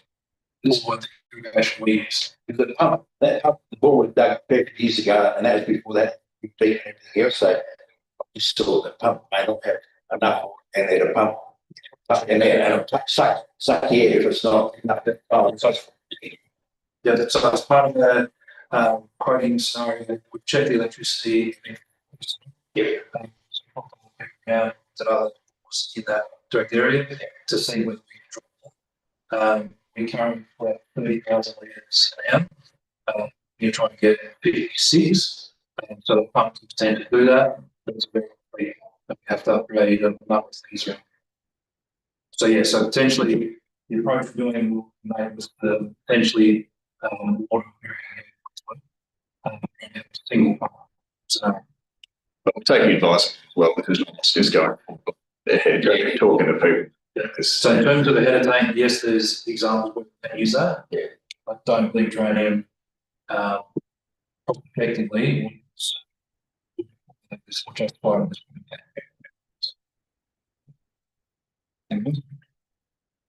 All those in favour? Against, carried, thank you. 11.15, resolution establishment.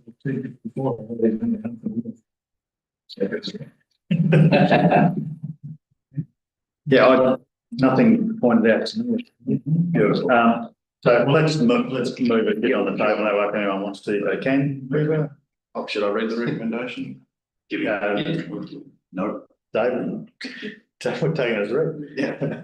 Second with Chris, and anyone got any questions or forms that they think aren't? Happy. Picked up a few today, but then 17 reports that you've added, so. I'm trying. Wanted to highlight. I don't know what I want to say there. Right, well, you said it. All those in favour? Against, carried. 11.16, page 272, your update. Yeah, my update, I'll take as read as well, but I just want to cheer to the bottom there. It was mentioned in last month about the section 270 costings, which I've included there.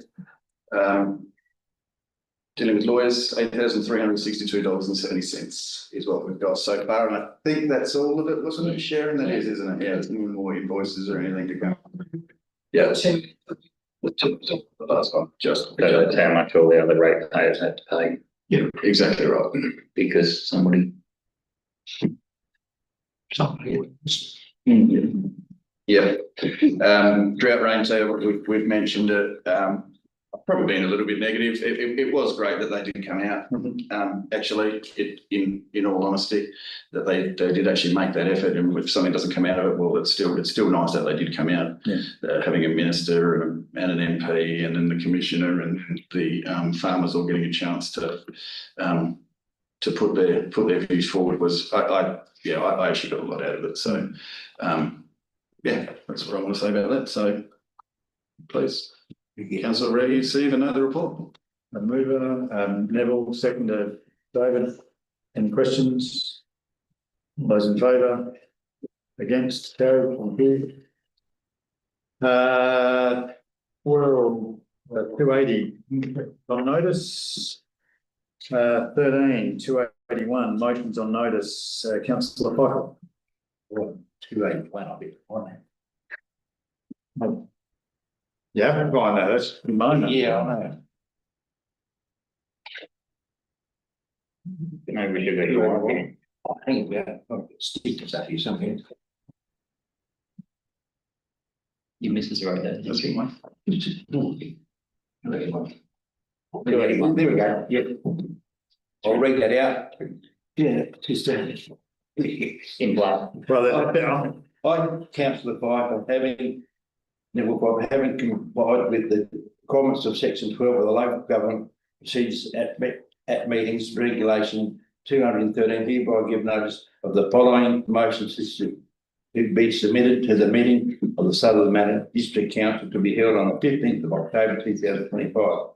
The motion is that the Southern Manor District Council write to the Honourable Lucy Good, Minister for Climate Change, Environment and Water, Dr. Marilyn Henderson, presiding member of the Native Vegetation Council, Mr. John Neal, member of the Native Vegetation Council, nominated by the Local Government Association of South Australia, Mr David Basham, MP, Shadow Minister for Environment, and Brett Lachlan, ASFM, Chief Officer of this country's South Australian Company Fire Service, especially concerned of the lack of adequate sized coal burns and fire breaks within this and surrounding the national parks and conservation park boundaries.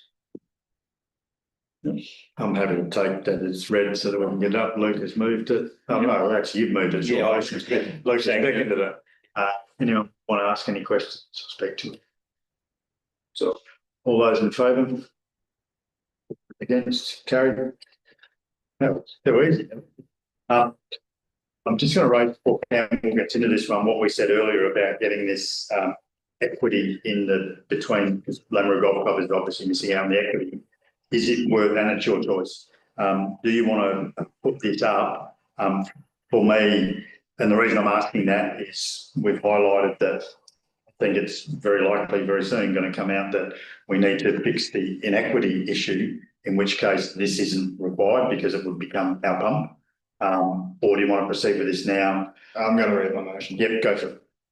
So my motion is that council allocates 20 grand towards replacement of the Lameroo Golf Club ball pump.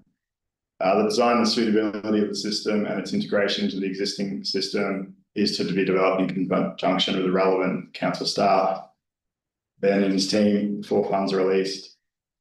So last year during the drought, they were absolutely smashed. Their course was horrible. They have another year like this, it's going to be dead. So we've got a really good relationship with them. They help us with draining the effluent water and stuff. And yeah, like Ron was mentioning, there is some work there with the clubs and making equity in that, and I 100% think that should happen. But by the time we get around to doing that, it could be another month where it comes here, another month for the resolution, another month for them to put the order in, and then summer's through and they're already being smashed. So I think it would be best if we could do this now, get them going, and still continue that other work. I reckon. And sorry, the one thing. Well, and yeah, I think it's important that they collaborate with staff on the best design, because we don't want to pay something that's going to be obsolete in 2 years' time or 4 years' time and have to replace and pay all this money again. So yeah. That's Mover. We'll get a second. We'll get it on first, and then Mover was Campbell. Do we have a seconder? Yeah, I'll try. Yeah, Luke. Yeah. Just now we can talk about it. So just want to change the motion. It's not the pump that there are. No, it's mine. It's elementary setup. It's a elementary. Spoke to him. Yeah, that's fine. Into the electrical system as well. So well, I think let's go through the rest of the thing. I know there's a technicality about how you should and shouldn't do this, but I think let's just have a go through, and then if because then it's Campbell's choice, you can put it forward as an amendment, change to the motion. I think that's the way it goes. Yeah. So, but I think I know there is a thing about when you can come back. We're not that tight, so let's just. So we've got 20,000 in there at the moment. We've used some of that. We haven't touched that at all. So that's sitting there in the budget to go towards that, regardless of whether it's our pump in a month's time or 2 months' time, or it is theirs. That money is there to go towards it. So they're going to contribute 7,000 towards this telemetry system. I've got a quote for 37,000. 27,000, sorry. So yeah. Or towards what they need to do now. That's what we come up with for 2 months' time. That's what I heard too, that it was maybe it wasn't the pump, but don't make it system. Yeah. So it's a normal system. Irrigation system. Fine. Yeah, how they use it. Now that's the same. So that system, not the pump itself. So it's got to change everything. Yeah, I think it's good. I will only say one thing, that both clubs need to, when they're when you mentioned about pulling they're doing us a favour of pulling the water out and using it on the golf courses, that they both need to, even in the winter when it's fully up and their golf courses are flooded, they need to pull water out of those dams. I'm just going to switch. They do. I think they do that, don't they? No, they got. You have a right. At the end, we'll come back. So you can. No, I'm not trying to cut. I'm saying you can actually talk to the whole lot. It's been a problem in the past. Yeah. Yeah, I was going to issue the socialisation of all the clubs that, you know, they got 35 members. Well, which direction is that going? It's not going up to pay for their golf course. Sure enough, it's an asset for the town to see, but yeah, it's debatable how much we're going to keep doing this sort of stuff. Sorry, I saw your finger go up. Yeah, I think Ben had something to add. Just a clarification on that. My understanding is they don't always want to use water in winter because they don't need to irrigate. However, the capacity of the lagoon and reuse water has a limitation at the end of a dry season. So therefore they try and hold as much water as possible, ready for the irrigating ends. Yeah, just clarify. Yeah, understand. Yeah, Just wanted to. all needs to be used. Yeah. And the funds that we've got for a different pump that is old. So whilst right now it is actually cost neutral for council to do this, there is a risk that this pump might, at any time, which will have to come back for 2040. So through the chair, the $20,000 is for the stormwater reuse pump, which was installed in 2007. It's sitting out in the open, so it's not under a covered shed, etc. We identified that as potentially getting to the end of life because where it sits, that's for the $20,000 that was working with where the filter is. So by upgrading that one to a variable speed pump with the filter, enable better utilisation of the existing irrigation water, the reuse water and the steads water, settlements water, to improve our service to that facility. So it wasn't towards the bore, it was to the, yes. When you swap over to the pinner example, it's the bore pump pulls it out into a header tank or potential for stormwater, then the variable speed filter would be a better pump scenario, similar to what we do at Pinnery. We put dosing upgrade that as well. That would then feed the Lamb golf course in the future. That may be a better desired solution. This resolution kind of works towards that better solution. All I was going to say was that I was of the same mind that we had 20k. I was aware that it was for that pump, but with the season that we're likely to have with rain, I don't think we're going to be pumping stormwater out anytime soon. So we literally have money sitting there that we could use, and I think it's kind of, so I support us doing that, but I don't think we've got to create another 20 grand because we might not need 20 grand anyway. So it's really just a line. So I'm behind that. And I think what you just said is 100% correct. I think the one thing we do need to be clear about is when we met with the golf club both here and then we went and met with them again out there with different folks trying to talk about solutions. And it was hard to get everyone on the same page about what that solution was. And about, because we did mention also that there are government grants to be able to put in tanks. There's space there to put in quite sizable tanks, pump out of there into tank, pump out. So I think there's a bit more conversation, but putting the money aside, I'm not against it all. So very good. So I don't know that, is it worth changing the wording? I'm not sure that we really need to, do we? Well, It may be worthwhile to remove the word replacement. Yeah. And just say towards the Lamb golf bore pump. Yeah. So that pump is the whole configuration, not a. Perfect. Yeah, happy with that. Just back out to different. Yeah. Scratch the word replacement. Seconders happy with it still? Yeah. All those in favour? Against? Carried.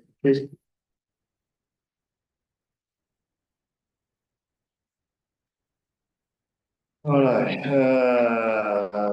288, 16.1. Questions without. Oh, sorry. Oh, sorry. 14, 287 questions without notice. Well, Trevor's mouth. There is just doing it to wind us up. That's a motion without notice. Look at him. I was going to say, what time is it? It's a question. 288, 16.1, confidential items. No.